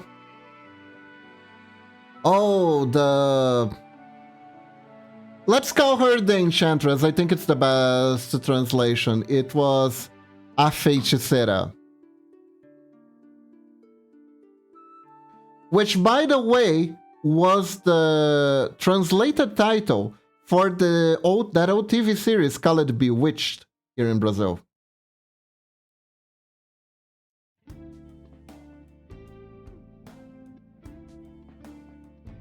So there is like, why the hell, where did this bondage lady came from, and why were people trying to turn her into a superhero? Well, the answer to that is actually harder than just the talking that she existed. But let's go over it. Why not? This is the part of the show where I do pixel art and I ramble a lot for you guys at the same time. And you guys are like, wow, yeah, but sure can ramble and actually do work. That's amazing. Or something, I don't know. But anyways. So basically here's the rundown. There was this show that was very popular in the 90s for very, very non-say-so reasons. That was targeted at teenagers. This is important because it adds to the levels of what the fuck, Brazil? What the fuck, everyone? What the fuck? Not just what the fuck, Brazil. It's just what the fuck, everyone.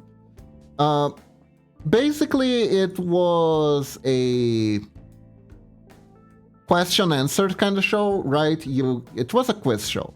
You needed to get the answer right, and if you got it right, you get a money prize, right? Super simple, super basic stuff. Very, very simple. Now, the catch was, if you got the answer wrong, you would get punishment, right? So, what kind of punishment did they do? That's where the tiazinha came. So, they were like, okay, punishment. How can we make this sexual? Because our target audience is horny teenagers and we can just exploit them, exploit their horniness for all it's worth. Well, that's tiazinha. That's tiazinha. Basically, she would, if the person got the answer wrong, she would march on screen, force the guy to like pull his pants down, right? Or lift them up. I don't remember. I haven't really watched the show. Disappointing, I know. But then she would take wax that she used for removing hair from the leg. She would wax up the guy's thighs, put the tingles, right? The tingles, and then rip it off really fast.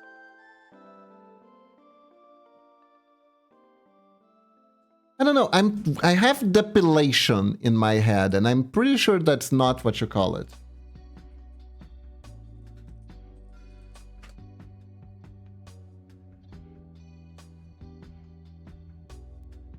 Google is telling me it's just hair removal, and I'm like, really? Yeah. So that's what Tiazinha did. They would bring this lady looking overly sexy to the horny teenager who would be like, yay! And then 5 seconds later, he's like, ah! And that was comedy. That was Brazilian television.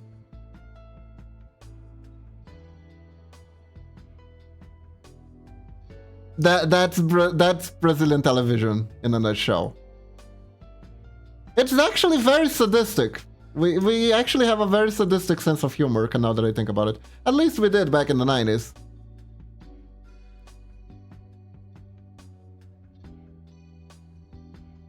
So she got, like, super popular. She has gotten, like, super popular. Because regardless of what she was actually doing, yeah, it was a game show. It was a game show. So, because regardless of what she was actually doing, right, she was still a lady in bondage with really thick ass. Did I mention she had really thick ass? This is a Brazilian tasting. Most of when you have a hot girl on TV, she's gonna have a thick ass, essentially. So yeah, lady in bondage gear with thick ass would wax off the hair of horny teenage boys who didn't answer where the capital of Brazil was correctly. That was the show. And she gotten so popular that they decided to make a comic book with her. Because that was a thing. They just made comic books with TV characters that were popular. There was this comedian group called the Tramps, Os Trapalhões. And they had comic books too. They had like kid versions of them as comic book characters. And there was this other children's TV host that was a hot blonde lady, and she got a comic book too, where she was an alien.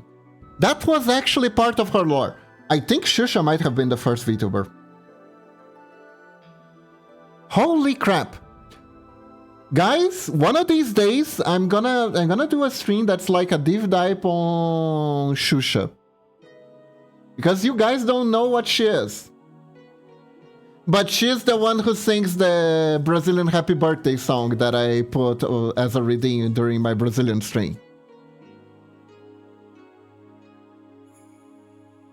She was known as the Queen of the Shorties. The shorties being children, not little people. But anyways.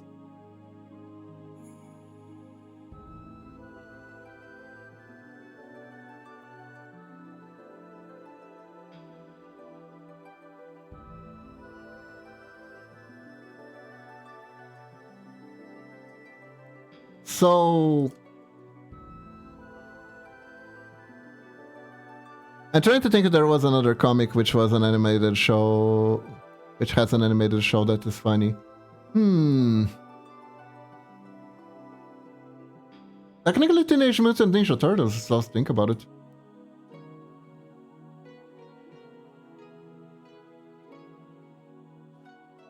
Also, here's the kicker about Tiazinha. After a while, the gimmick was getting a little bit old, you know? Like, you can only rip people's hairs out so much that it starts to get a little stale, you know? Gotta get an extra gimmick. So here's what the game show did. They decided that Tiazinha was the devil. So they had to bring out an angel to the show.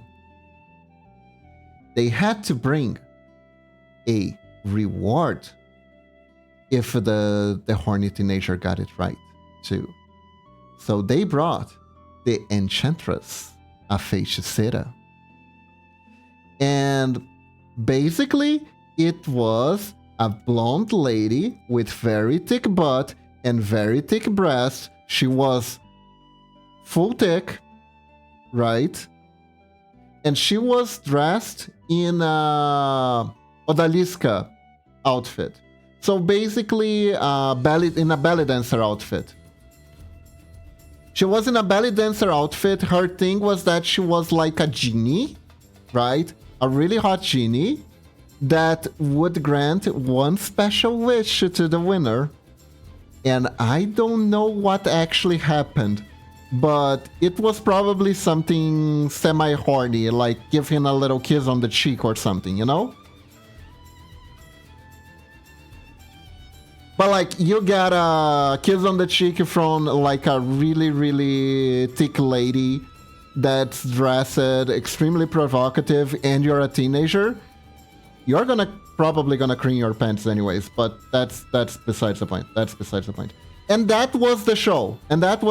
And it ran for a while until it was taken down for reasons completely unrelated to common sense, actually. The host is still out there today.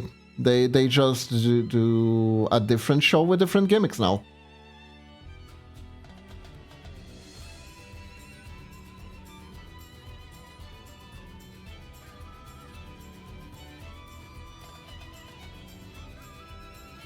And that is the story. And both of them were cover girls in the Brazilian Playboy magazine.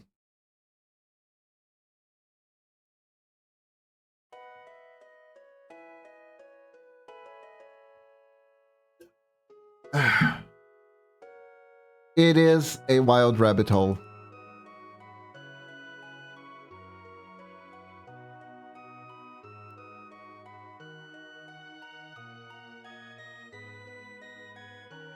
Speaking of which, is Playboy still a thing? Do people actually go to newsstands and buy Playboy magazines? Is that a thing that people still do?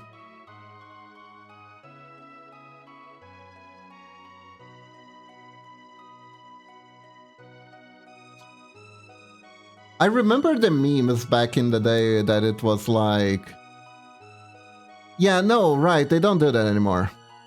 It's all digital. Ah, makes sense. I still remember the memes that are like, oh, no, I don't read it for the cover girls, I read it for the articles. Wanna hear a secret, chat? Wanna hear a secret? I will judge you more harshly. I actually will judge you harshly. If you read the articles in the Playboy magazine, at least the Brazilian Playboy magazine, the articles were terrible. The articles were actually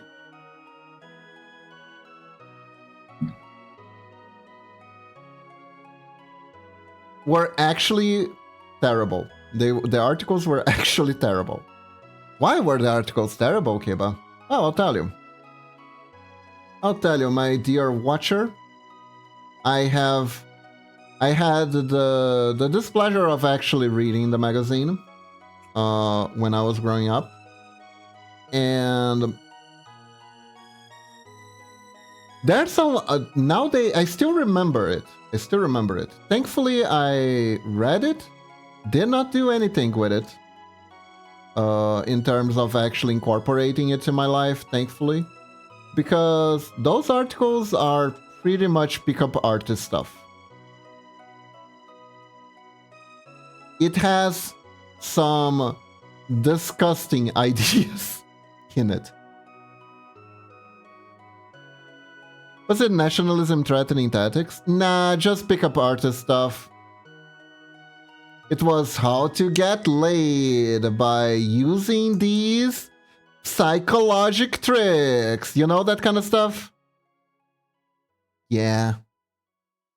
Yeah, that's what those articles actually were. That and porn movie reviews. That was also a thing. That's kind of like whatever.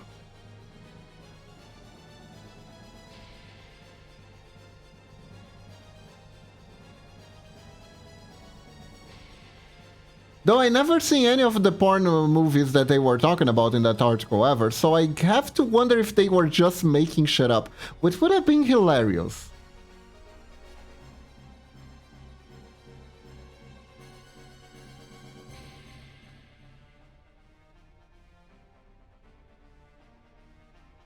The real way to get charisma is to level up in Fallout. Exactly.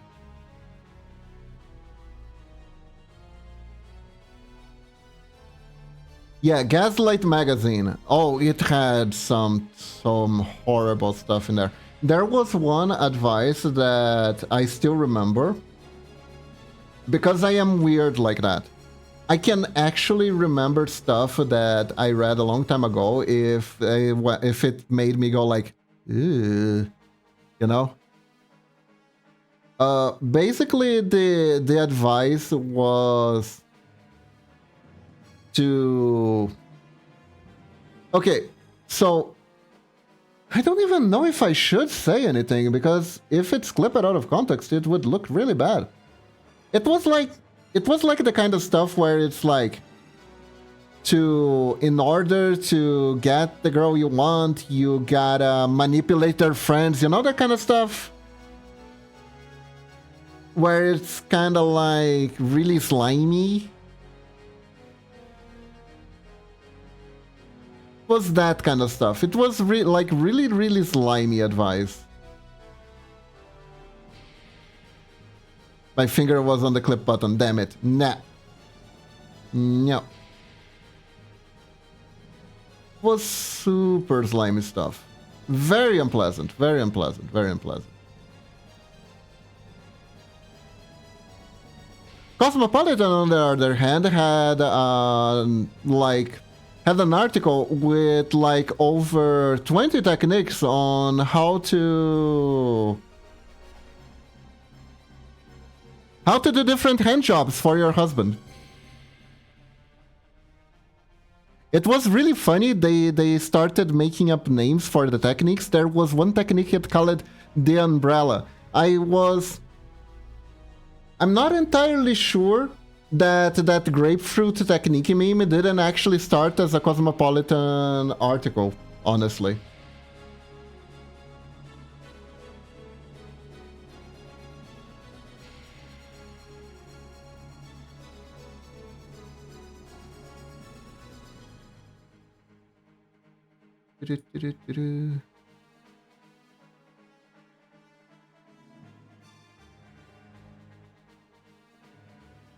Those were interesting times. Okay. I think this is fine, but I also think...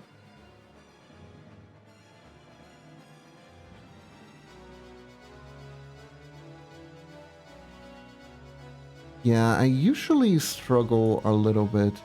Yeah, definitely this isn't actually purple colored. I went with that effect, thinking it was what it was, but it really wasn't.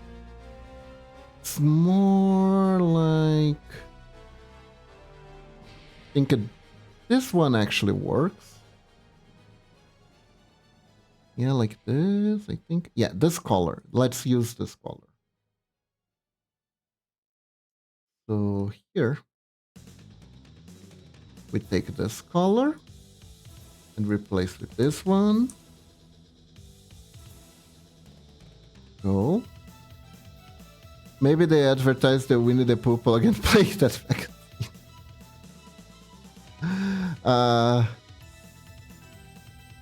Oh god. I kinda wanna buy the Winnie the Pooh plug and play and see what's on it. Probably a Winnie the Pooh game where you collect honey. Nothing too revolutionary, I'm pretty sure.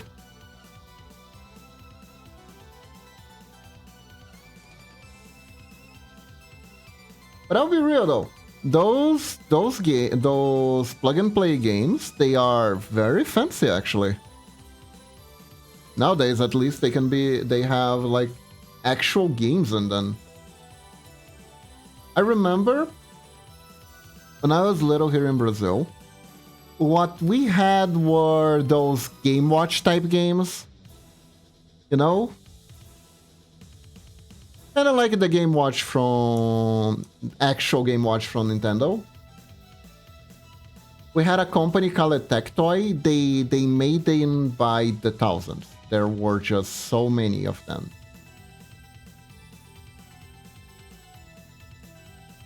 And... that was what portable gaming was. That was what portable gaming was. I remember I had a Sonic one. It was pretty impressive that they managed to make a Sonic Game Watch game. But they did.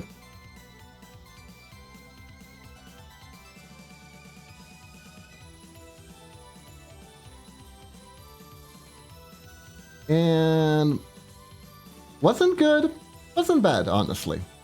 Wasn't bad, honestly. I think I managed to beat it a few times. It wasn't unbeatable. But God, the little sound it made, it was like... flip.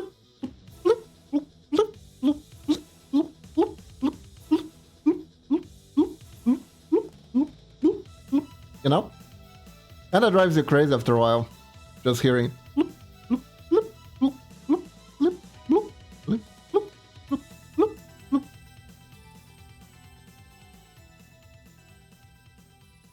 It really was something. It really was something.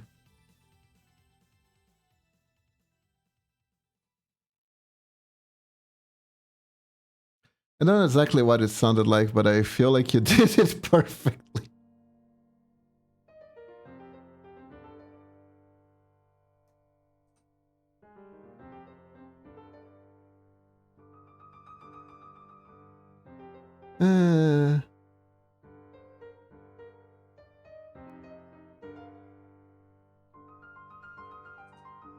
Yeah. There we go. Much closer, much closer.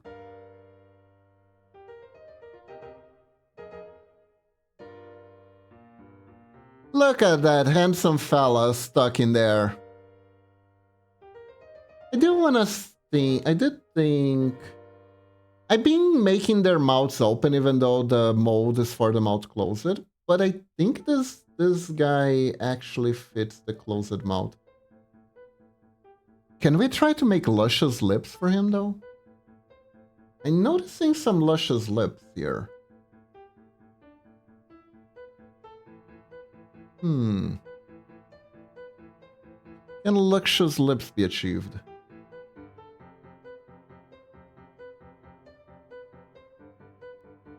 No, but I kind of like this. The mouth looks a little bit open.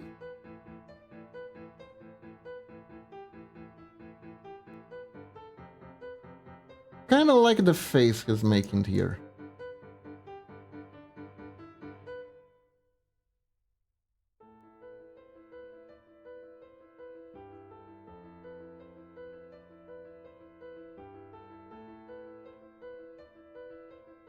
Maybe we can make this softer.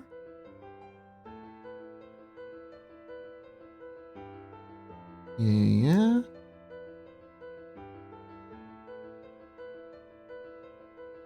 If I add it to it, it does look a little buck-toothed just by... Can both be interpreted as a fang or as a...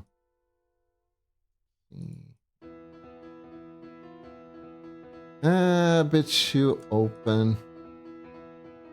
Yeah, no, this is not... Nah, I think I like it when it was open like this. Yeah.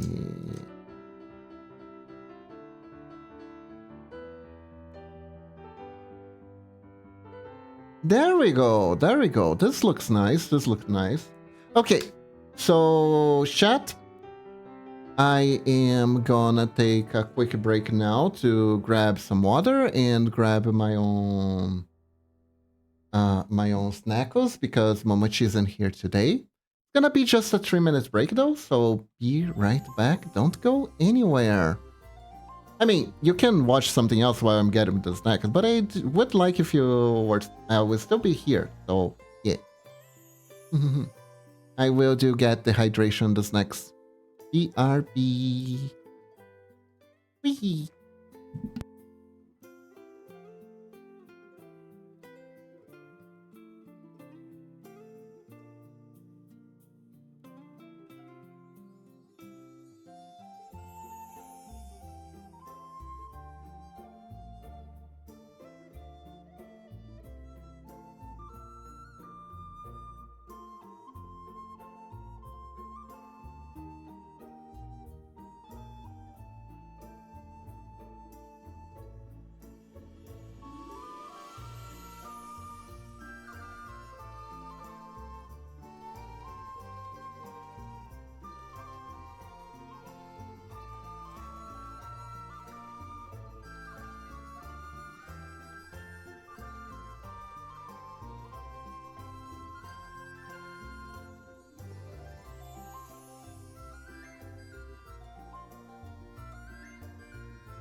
I forgot to play that. Oh well, better luck next time for me, I guess. Anyways. And we're back. We are back. I got myself a protein shake.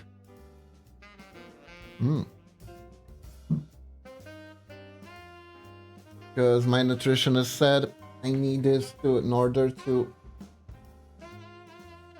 both heal better from the surgery, right? And just have a stronger back in general. Hello, Cyberblitz Gaming. Welcome to the stream. Hope you're doing good. Okay, so now you do a few things. First, merge down. Go. Yeah, we're good. We're good. We're good.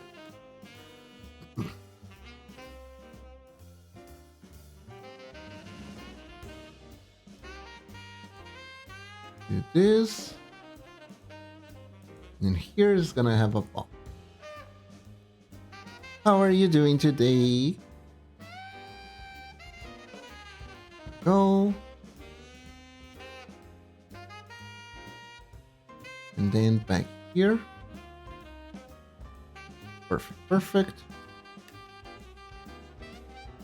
Doing good? That's great, that's great. I'm glad to hear it.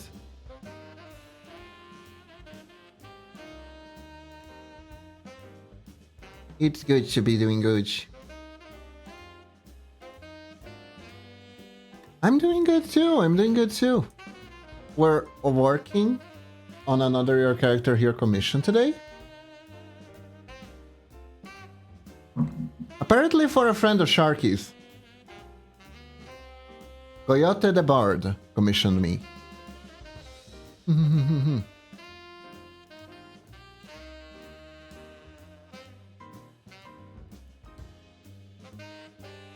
Apparently Sharky says I should duo them sometime. Honestly, could be fun. Could be fun. I don't do a lot of Yu-Gi-Oh strings.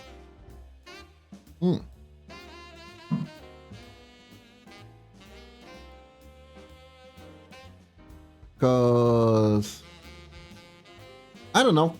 I usually like to play something with a story rather than play like a repetitive competitive game. And I feel like you guys aren't quite too much into card games. My main problem is I am a very, how do you say, eclectic person, so to speak.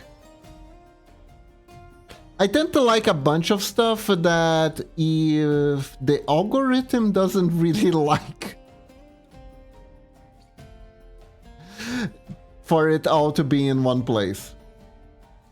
Right? So I do try to thin out to like, I still do stuff that I like, but I do stuff that I like that I think you guys also like, essentially. It's like a compromise. It's like a compromise, essentially.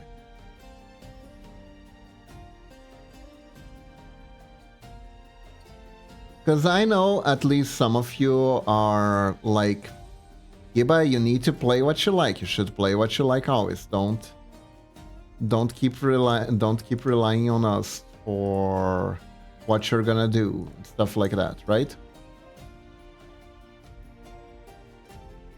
So I try to keep it a compromise because I tend to like a lot of different stuff. For instance, I like a lot of story-driven games, but I also like a lot of roguelike games that are like the opposite of a story-driven game. But also, I can like RPGs a lot, but also I can like action games a lot, but also I can like a lot of strategy stuff. But also I don't like that strategy stuff, I like that other strategy stuff, and so on and so forth. And one thing that I learned from watching other card game content creators is that, one, people who like card game content usually like one specific content or a few select specific content. I am one of them, by the way. So I speak this from like the bottom of my heart, that if you're streaming a card game that I like, I am gonna follow you first for the card game and second for your personality. And sometimes I really wanna keep watching someone's content for their personality. But if they aren't playing something that I can vibe with or understand, or that I'm playing myself, the content ends up falling off for me, essentially.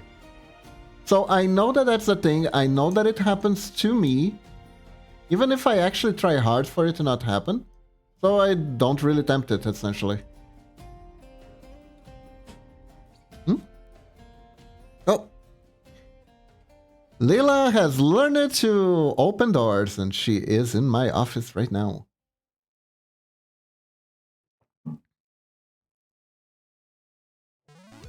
Twitch Live, YouTube Live, content creation live too.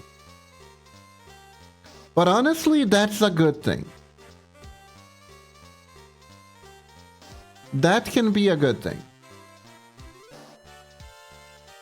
Lila is evolving fast. She's always evolving, always learning, always adapting, always overcoming.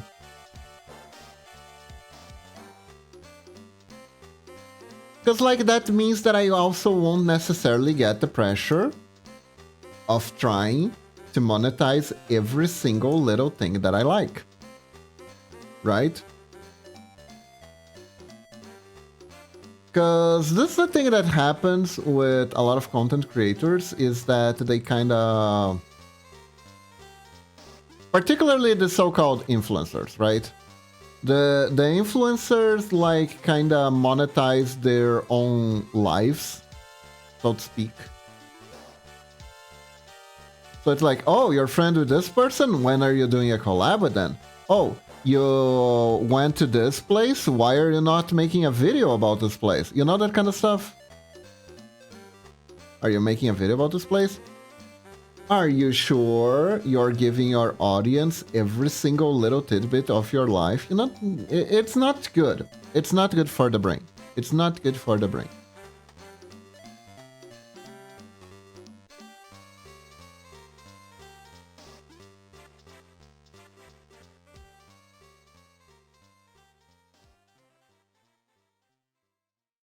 Like, thinking about new opportunities for, like, videos or stream teams or whatever is absolutely fine. If it gets to a point where when you want to relax, you have nothing to do because everything needs to be turned into work, that's an issue. That's an issue. So I do keep some games for myself, right? And I don't really stream them. Also because I tried sometimes, and, like, roguelikes are very complicated to follow. If you haven't played them yourself, they can be... They're just like, okay, but what was that? Why did you pick that? Why did you not pick this? What is happening now? What is this game? Why did that happen when you did that? You know, that kind of stuff. Card games are also like that a lot. It's so much easier to watch the content of a card game you know and that you play than it is to watch the content of a card game you don't know. And it is harder for the person who is making said content because they kind of have to stop and explain every single thing, but the card games, especially if they're PvP, you have a limited time to do so. Otherwise, you lose to timeout.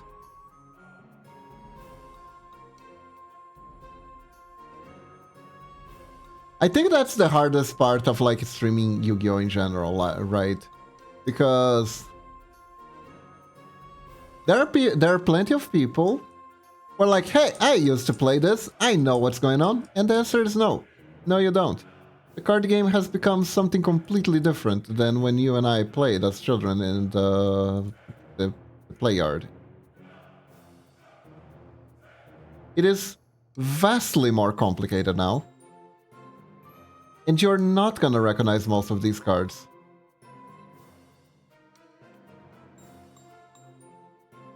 So yeah.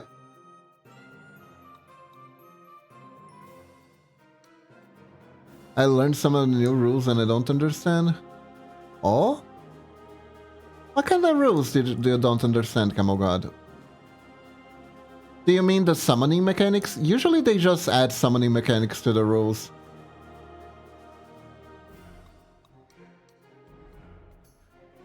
Honestly, at this point in time, there is zero shame in not understanding what the hell a Yu-Gi-Oh! Rule is.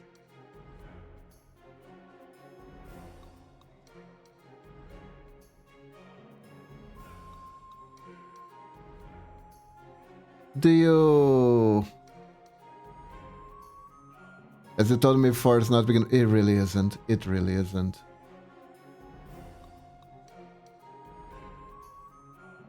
I actually follow, like, some channels that discuss this type of stuff, right? And from the wisdom that I gathered from them, right? Why do games become not beginner friendly, right? Shouldn't games keep being beginner friendly because they need new players to keep going? And the answer is yes, but actually no. Here's the gist of it. Good games tend to start beginner friendly. Right? Like Yu-Gi-Oh! It was easy playing Yu-Gi-Oh! When it first started. Like, summon a monster, you attack, you set like 2 cards, there you go. You just gotta understand that you can't play your traps right away, and that Mystical Space Typhoon does not negate. There you go. It wasn't really that hard. It wasn't really that hard. And you gotta understood, like, what it meant when a monster was in attack position and defense position. But, like, that's fine. That's fine. It wasn't too complicated. Nothing too incredible, right? But then...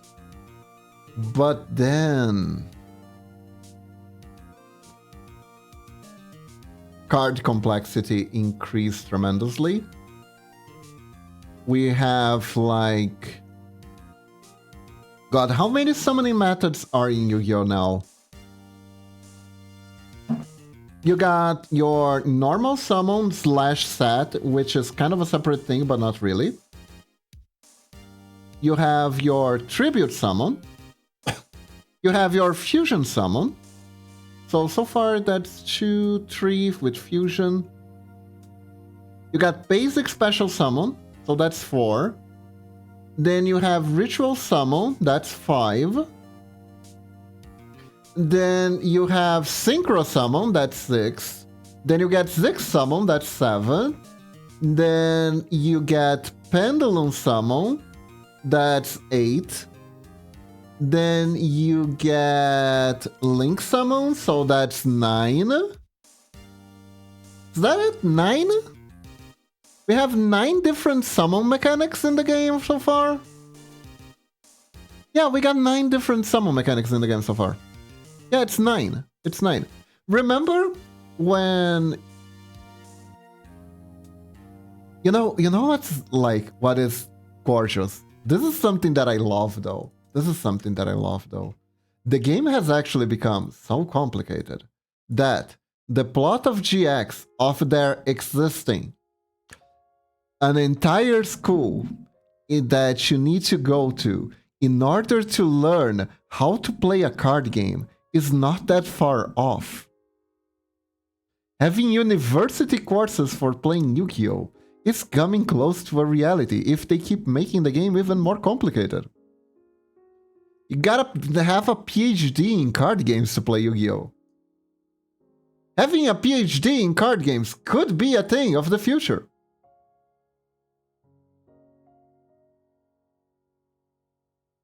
Can you imagine?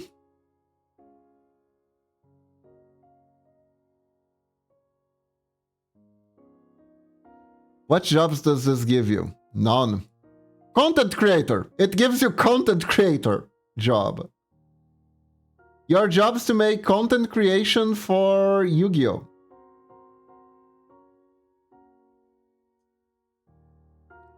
And being a Yu-Gi-Oh! Teacher yourself. Okay, so for real. Pro players, am I right? There are people who play card games professionally. Bless their heart. But the prize money in those things isn't usually that great.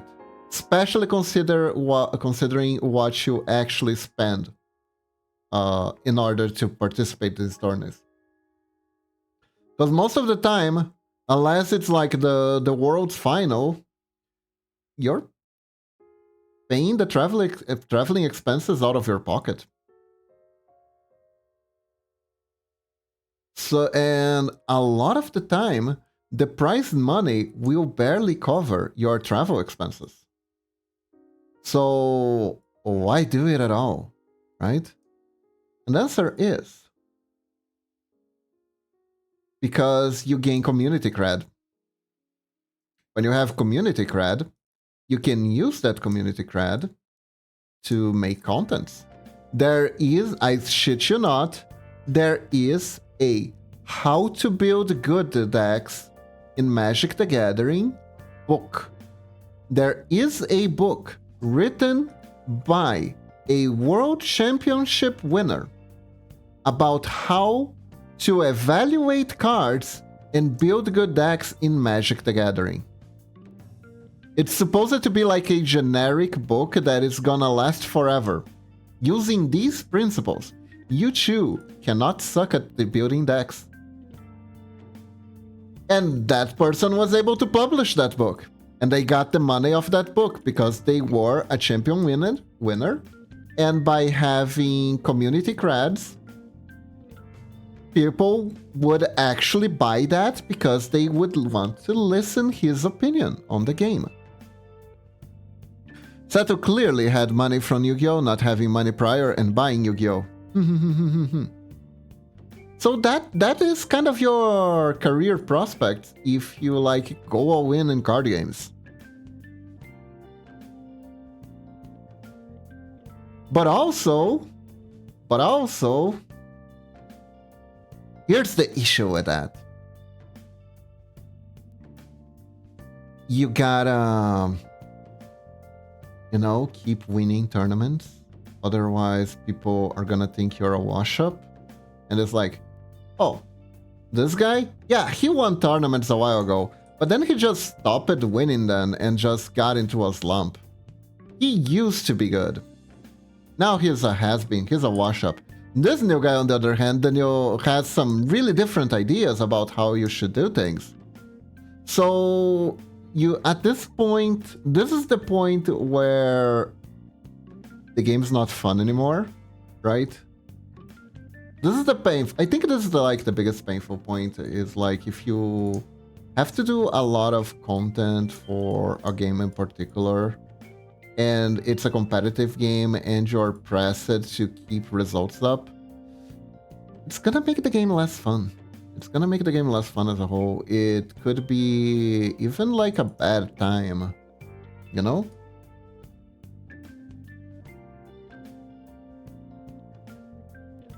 Because like people will listen to you as long as you keep your results going, right?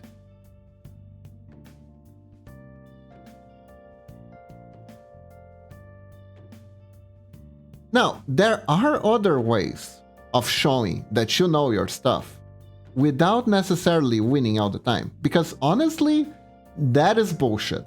If you win all the time in a game with a lot of variance, I mean, people are gonna accuse you of cheating, and it's gonna be hard pressed to show against. You can get solid results, by the way. If you are good, particularly if you're better than your opponents, being better than your opponents will shoot up your win rate from like, let's say, if you're a really good player and you're playing against other really, really good players and you have a really, really good deck, your win rate should be around 50%. And you increase that 50% win rate with different things, like for instance, knowing matchup tables and picking out a deck that will counter the best players of whatever the best player of that tournament is playing. You can shoot up your win rate to like 54, maybe 58%, something like that. If you are just better than everyone, then your win rate can shoot up to like 75%, 80% win rate. You're not getting 100% is my thing here. Especially depending on how much RNG is baked in your game and how important that RNG is. Like Magic the Gathering just has no games. You can be the best player ever.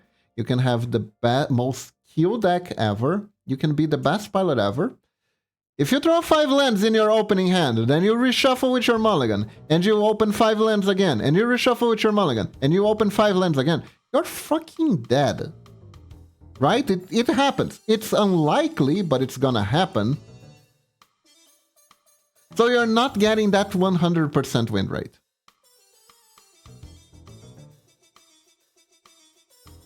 Yu-Gi-Oh! Also has plenty of bricks, and Yu-Gi-Oh! Doesn't have a mulligan system, so you kinda have to play your hand, and sometimes you have to put cards in your deck that don't do anything, because otherwise you don't get to play the game if you're going second. So it is what it is. It is what it is. So people, you can't. So people need to also chill out with. Oh, if he's not winning 100% of the time, that means he's bad. No, no, no, no, no, no, no. That is not an achievable goal. That is not an achievable goal. Okay, so I am thinking we can add some animations here to the little scarf thing when it's coming down. And we can make the hat move a little bit too. Because I don't have Booba to animate here, I want to give him a little bit of an extra to give more impact.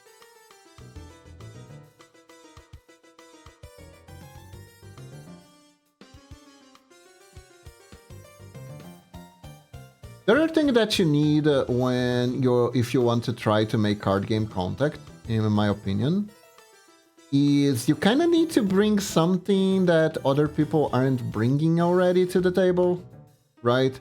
Either like some weird deck ideas that are amusing even if they are impractical is like a good example of entertainment, right?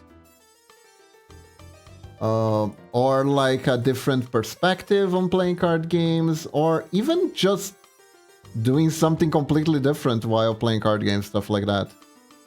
Because otherwise, it's like, people already have their guy for this card game, why would they go to you? Or just playing a deck that people don't usually play, even though it's technically good, but people find it annoying or whatever. I found a VTuber on YouTube recently. Her name is Nova Okami. And I found her very cute. And she plays the type of annoying ass deck that I usually like to play. She plays Labyrinth. She can play a little bit of the new stuff too, but she comes back to Labyrinth and other fiend-based decks a lot. Because technically she's a little demon. Her VTuber model is a little demon. So she does little demon things, and she's kind of a menace. And I appreciate the Gremlin energy. No, keep appreciating Gremlin energy. Why? That is impossible. Just look at his wife, the absolute saint that Momochi is.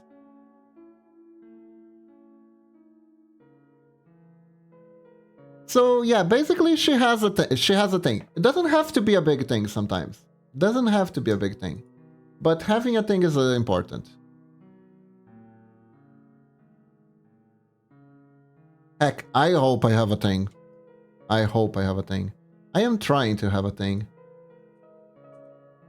I've been playing a lot of retro games because honestly they do warm my heart a lot, but also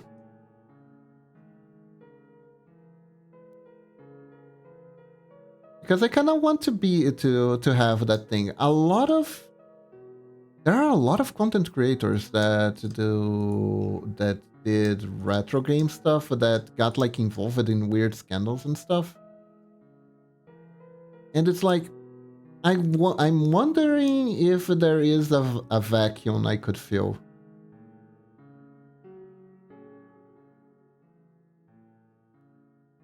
Because I love that type of content, and somehow I'm seeing less of it on the internet.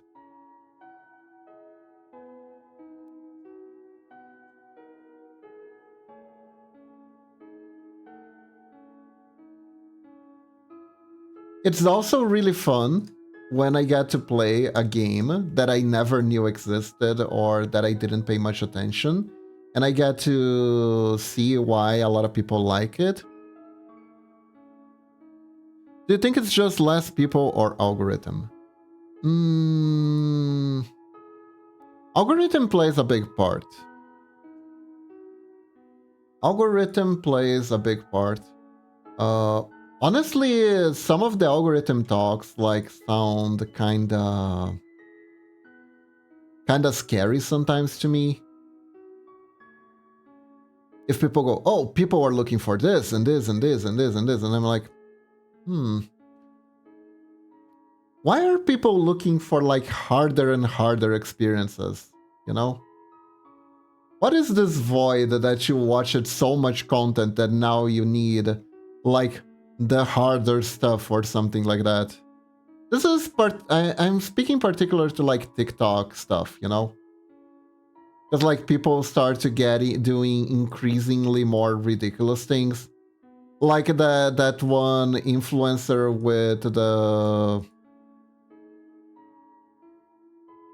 the morning routine and stuff like that, that it's pretty ridiculous, and you're like, okay, but it's pretty ridiculous, but he probably thought this was a good idea for a reason. Why is that?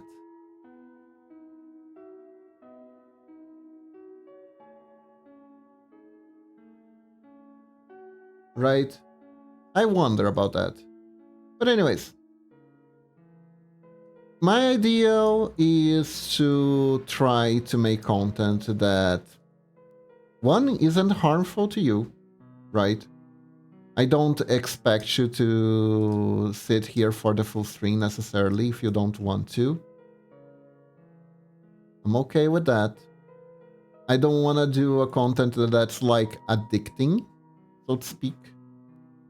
I pretty much rather you'd be here on the merits of you liking it, of it being like relaxing, helping you burn some time that you have to spare, or even feeling productive with these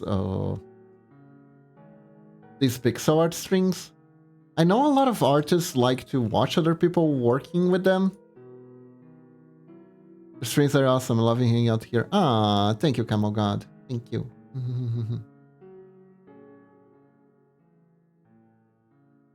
And obviously I do want to earn money so I can live off doing this. Pixel art or string wise, right? If I focus more on pixel art, if at one point I decide that focusing more on pixel art is more important, that would just mean I would do more pixel art strings than I would do gaming strings. You're one of a kind and blue eyes white dragons are of a kind. Aw, I really appreciate it. Thank you, thank you.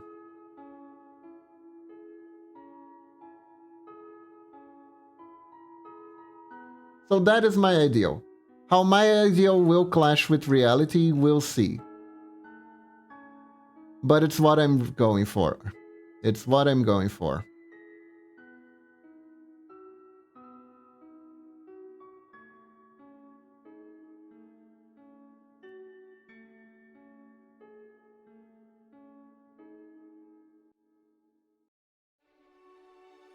Also, God,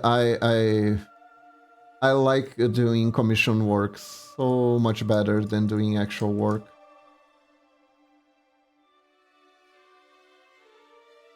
Doing like office job or something like that. I am not built for that. I am so not built for that.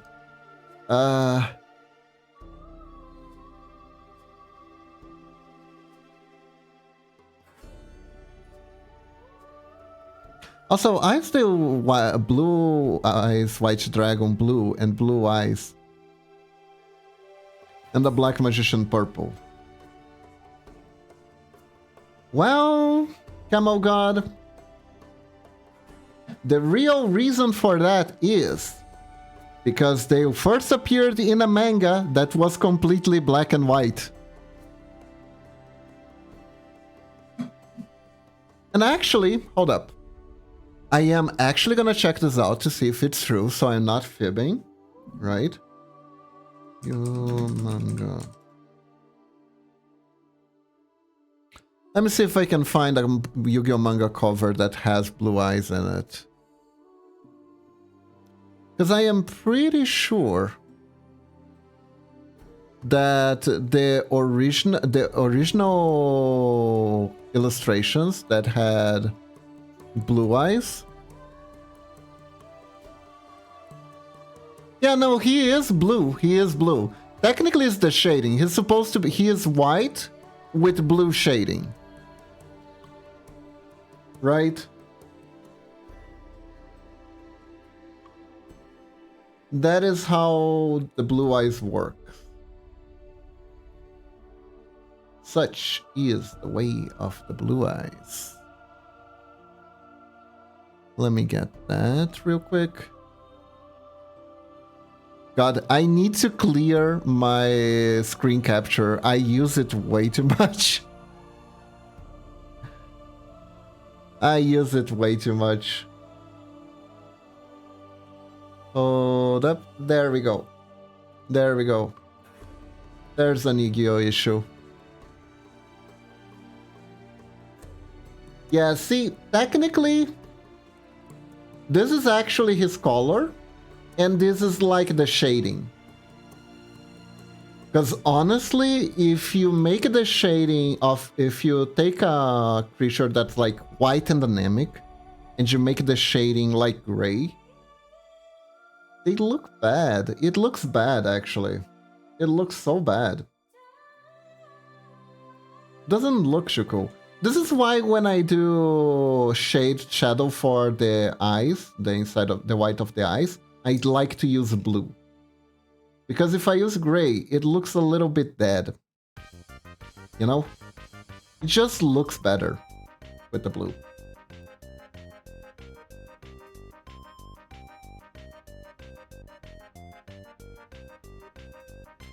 This could be just a me thing, but I have a feeling the author of Yu-Gi-Oh! Actually agrees with me.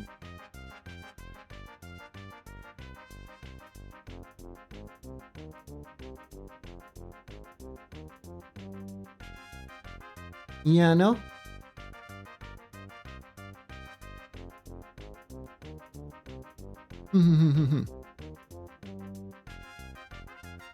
Rest in peace. Goddamn, Kazuki Takahashi was such a legend. Like, what a way to go. You know? Guy just went, I'm not gonna be able to get help for this guy in time, and decided to risk his life. It's a shame it didn't make it, but like, what a superhero way to go. Like, for real.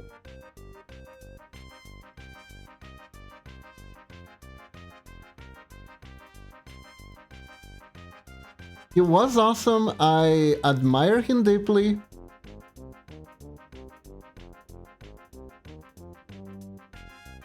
And I kind of have a fun theory about his work and about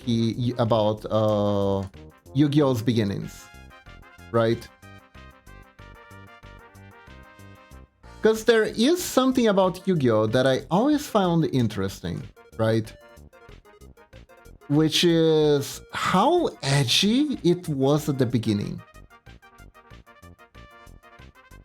The beginning of Yu-Gi-Oh was so... The writing was so who hurt you. You know what I mean?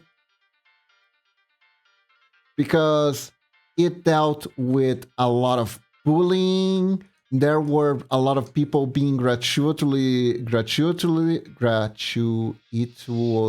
nasty, right? And it was edgy. It had a surprisingly amount of violence. It had harassment in it. It had it all. It had it all to be a complete edge fest, right? But like very slowly and very methodically, the show starts to focus a lot more on the friendship aspect and on overcoming the difficulties. I still love how the English dub completely changed Japanese opening and how they made Joey have a New York accent. Brooklyn accent. Brooklyn accent. Yes. I don't know why. I guess because he was blonde. Though being blonde in Japan, being a Japanese person with blonde hair has a complete different cultural meaning. It puts him in the delinquent league, right?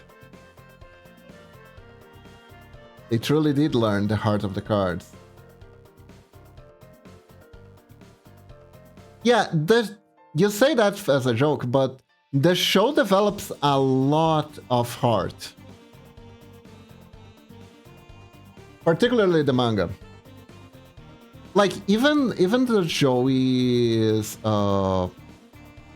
beginnings, right? I don't know, it's like a thing that's kind of glossed over in the anime, so most people don't necessarily remember this. But two very important things about Joey. One, his father is drunk all the time, and Joey literally has to dodge glass bottles when he comes home every day. So Joey comes from an abusive household. His mother got custody of his sister, but she couldn't get full custody, so she couldn't get his custody. So he's forced to live with his deadbeat dad that is heavily implied to get violent from time to time. I learned that blonde equals delinquent because of Dragon Ball. It is a good starting point. Joey was also a bully that would beat Yugi up a lot for random reasons. And in fact, one of the things he does to Yugi is he takes a piece of the Millennium item from Yugi and toss it over to the swimming pool. And he did that because Yugi is very demure. Yugi is very peaceful, kind of effeminate attitude. Pissed him off. And the main reason it pissed him off was because he felt that Yugi was too carefree, while his life was shit. So basically, Joey had a lot of complicated feelings when he starts in the story. But the thing is, despite all that, there was a nice person under there. And Yugi knew that. Yugi always knew that, because Yugi actually wanted Joey to be his friend. Even though Joey bullied him, Yugi didn't give up on him. Yugi was like, I can fix him. I can fix this man. This is my man I'm gonna fix, you know? And thanks to another bully called Ushio, who was a class rep that basically used the authority that the position gave him to coerce other students out of their money with flimsy excuses of justice, right? He decides to beat Joey and Tristan, because Tristan was involved too. Beat Joey and Tristan up. Like he's doing a favor to Yugi, and then charge Yugi for the favor, essentially. Yugi, however, stops him from attacking Tristan and Joey because they were getting beaten up bad. Ushio was a 30-something bodybuilder in a high schooler body. Right? So poor Joey and poor Tristan, they're pretty good. They're pretty good fighting wise, but they are no match for this monster. And Yugi gets in the way of Ushio hitting them, and even ends up getting beaten up himself. And Joey is like, I keep saying I keep bullying this guy because I think he is too weak and flimsy and he needs to be stronger. I wouldn't do what he did for me to anyone. He is way stronger than me. And because of that, he feels ashamed. He threw the Millennium Piece puzzle away in the swimming pool earlier that day. And after that happened, he, in the middle of the night, invades the pool and gets it back for Yugi. And then Yugi is sad about the bullying, about what has happened. And then Grandpa, and he's like, I missed, the piece is gone. I don't know what to do. And then Grandpa gives him the piece back and says that one of his friends dropped the piece earlier. And Yugi understands that it's Joey. And then the Pharaoh Awakening happens. And then you get the Edge Fest where you get the revenge fantasy on the bully, right? With a friendly game of chicken knife, right? A friendly game where you try to not stab yourself to gain money.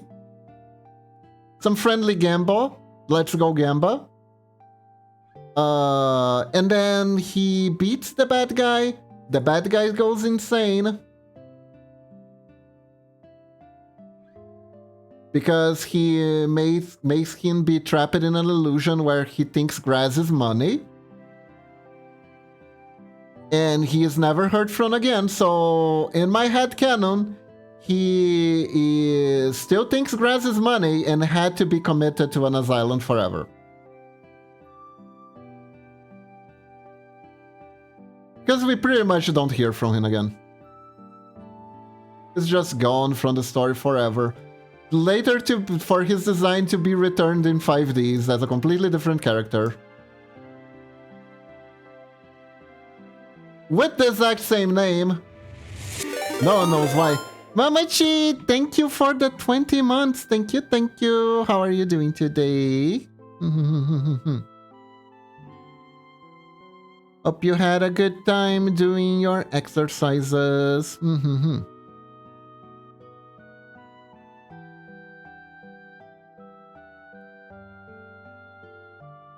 Yeah. Hello.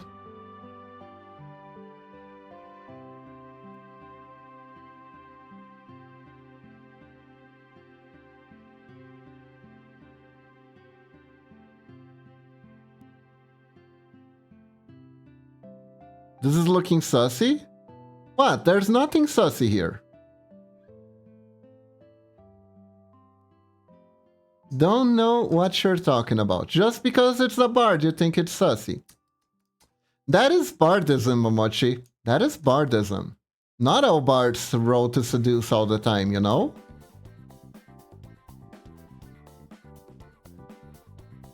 That is bardism.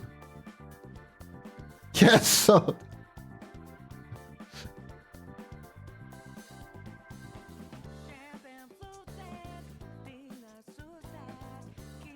Momochi, I expected better.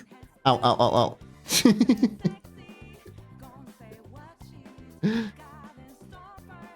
There we go.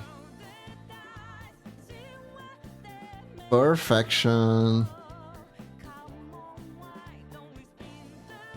New empty frame. I'm getting quicker at making these. Although, thankfully, the body frame is pretty good for my base model, so I didn't have to change it so much.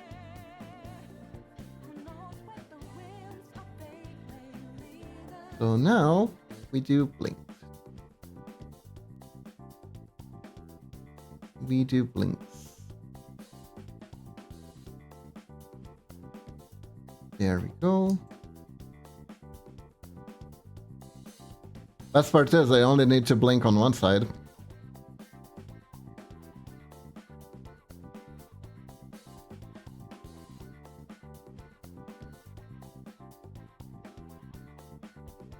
Oh. Perfect.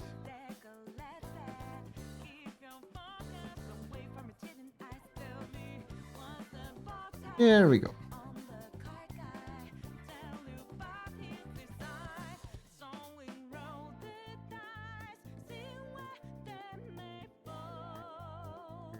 Come on, why don't you spin the wheel?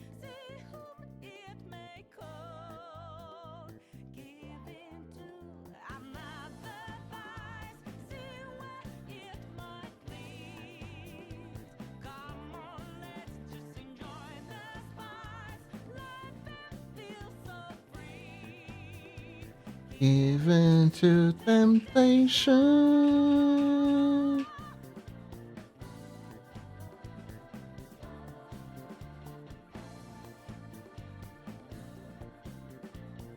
Ooh, better idea, better idea. Better idea. Oh. I see.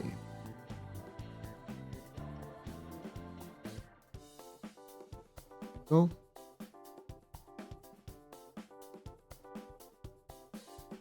There we go. In JoJo Part 3, there was a Darby who trapped people in poker cards, and then his brother, which trapped people in dolls. I'm surprised there was no card. A third brother. Oh, yeah. Was it the video game guy? Poker chips. Ah. Wasn't there a video game guy too?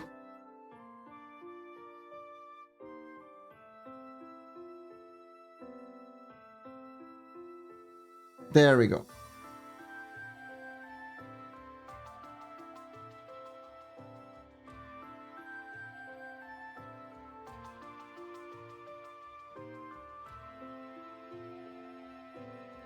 Yeah, video game guys put people in dolls if they lost. Truly bizarre. Heh.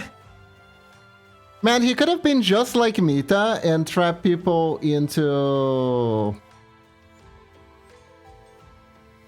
like, I don't know, cartridges? That would have been fun. Oh, Momochi. Also, here's an idea to everyone that's planning to get the new Metopia game. Make Mita in it. It can be your Mita. And it gets turned into a game related to their lives and just random. Yeah.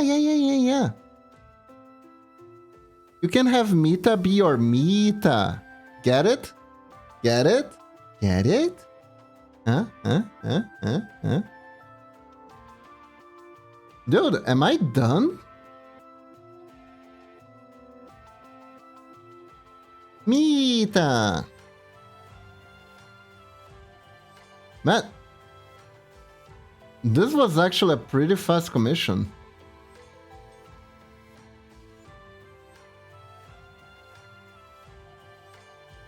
This was actually a really fast commission. Let me see. Ah, hold up. There are details that need to be addressed, I think. Let me see. Oh yeah, like this is much better. Yeah.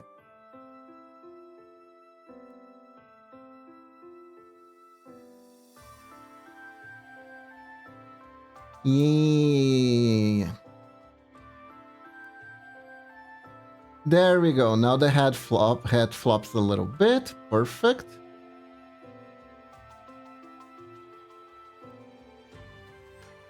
I think we captured the character's essence pretty well.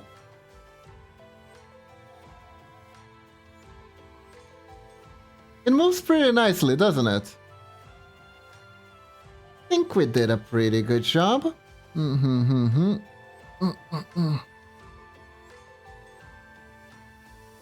Nice. Wow, this was like total time 3 hours. We're doing good, chat. We're doing good.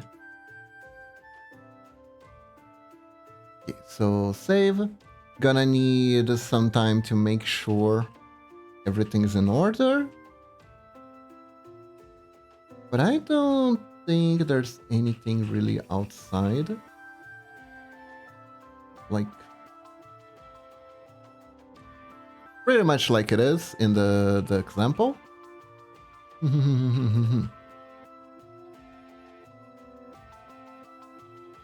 It's looking pretty awesome, actually. Oh, hold up. I think there is a little detail I can add here. We could do... It's like 2 pixels difference just to make sure. This feels a little bit better, this transition area here.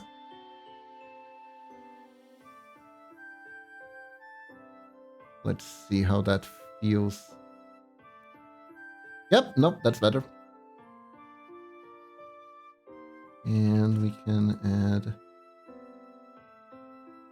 a little bit more head movement here.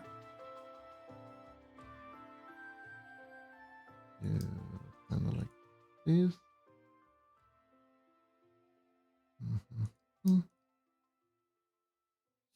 Just a little thing, just a little detail.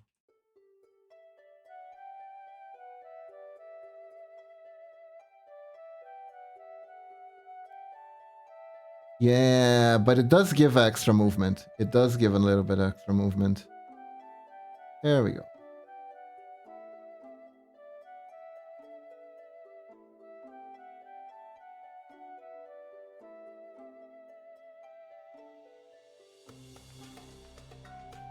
Eh.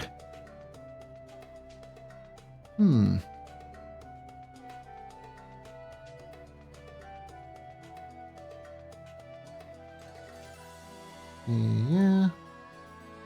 A little bit more here.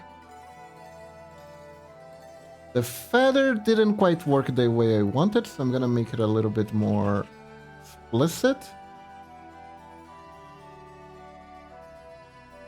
Oh no, chat, hot explicit feathers, look away. Avert your virgin gaze. There we go.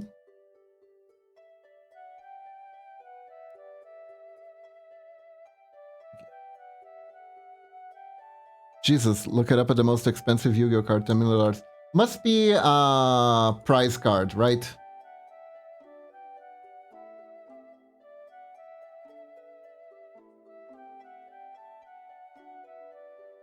Probably some YCH prize card that never got reprinted. They used to do those a lot. Like, they couldn't give prize money, so they gave one-of-a-kind cards that would fetch the prize money on eBay, essentially. Yes, Blackluster Soldier was used by Yugi. The original anime is nothing more vanilla ritual monster, with versions that aren't very valuable. Special versions of Blackluster Soldier were given to the winner of the first ever Yu-Gi-Oh tournament Duel Monsters 1. It was printed on stainless steel. Okay, that is pretty fancy.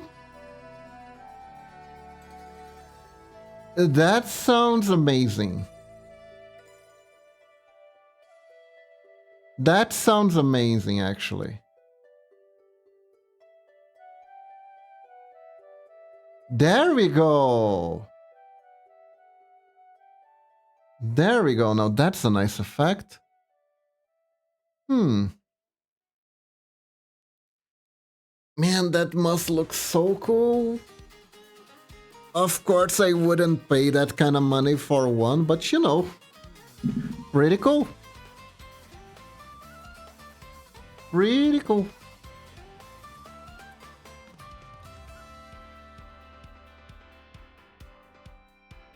Yeah, we got the colors right.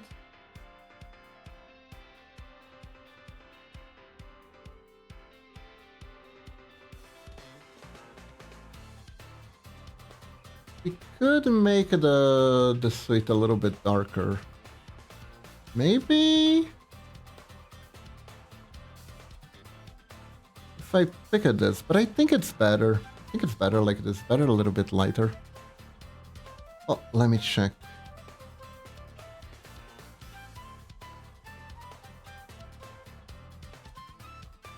Oh my god, it's the manga art too. That is amazing. That looks amazing, oh my god. God damn. That is awesome looking. So, we are done, and actually that's our time. We did it. Everyone, that is all the time I have for today. Thank you very much for joining me. Hope you all have a wonderful day or night. And now, we find someone to raid, okay? Thank you all for joining me. I really appreciate you all. You did a great job in a matter of 3 hours. Thank you. Thank you, thank you. Let's see. Who should we raid today? What do we got? What do we got? I think we should... Maybe we should raid another artist today, right? That would be cool. Do we have any new art friends we can raid?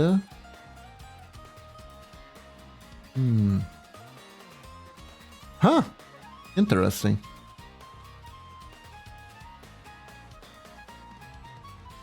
Let's see. Who do we have here?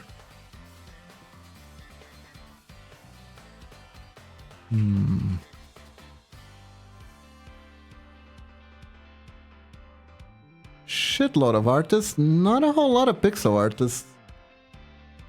It's kind of funny. Even when I'm like in art class, I am treated a little bit as a novelty because I do pixel art.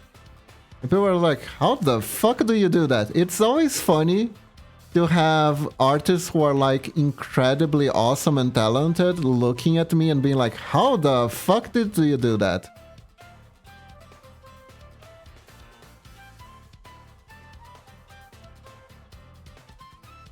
Let's see.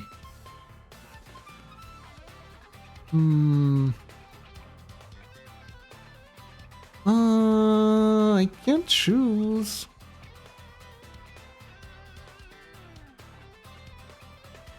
Think.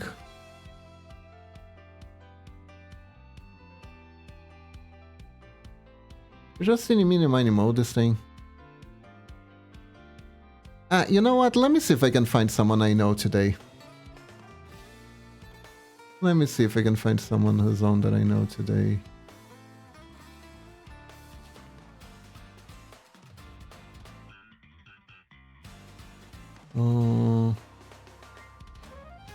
Wait. I think we can...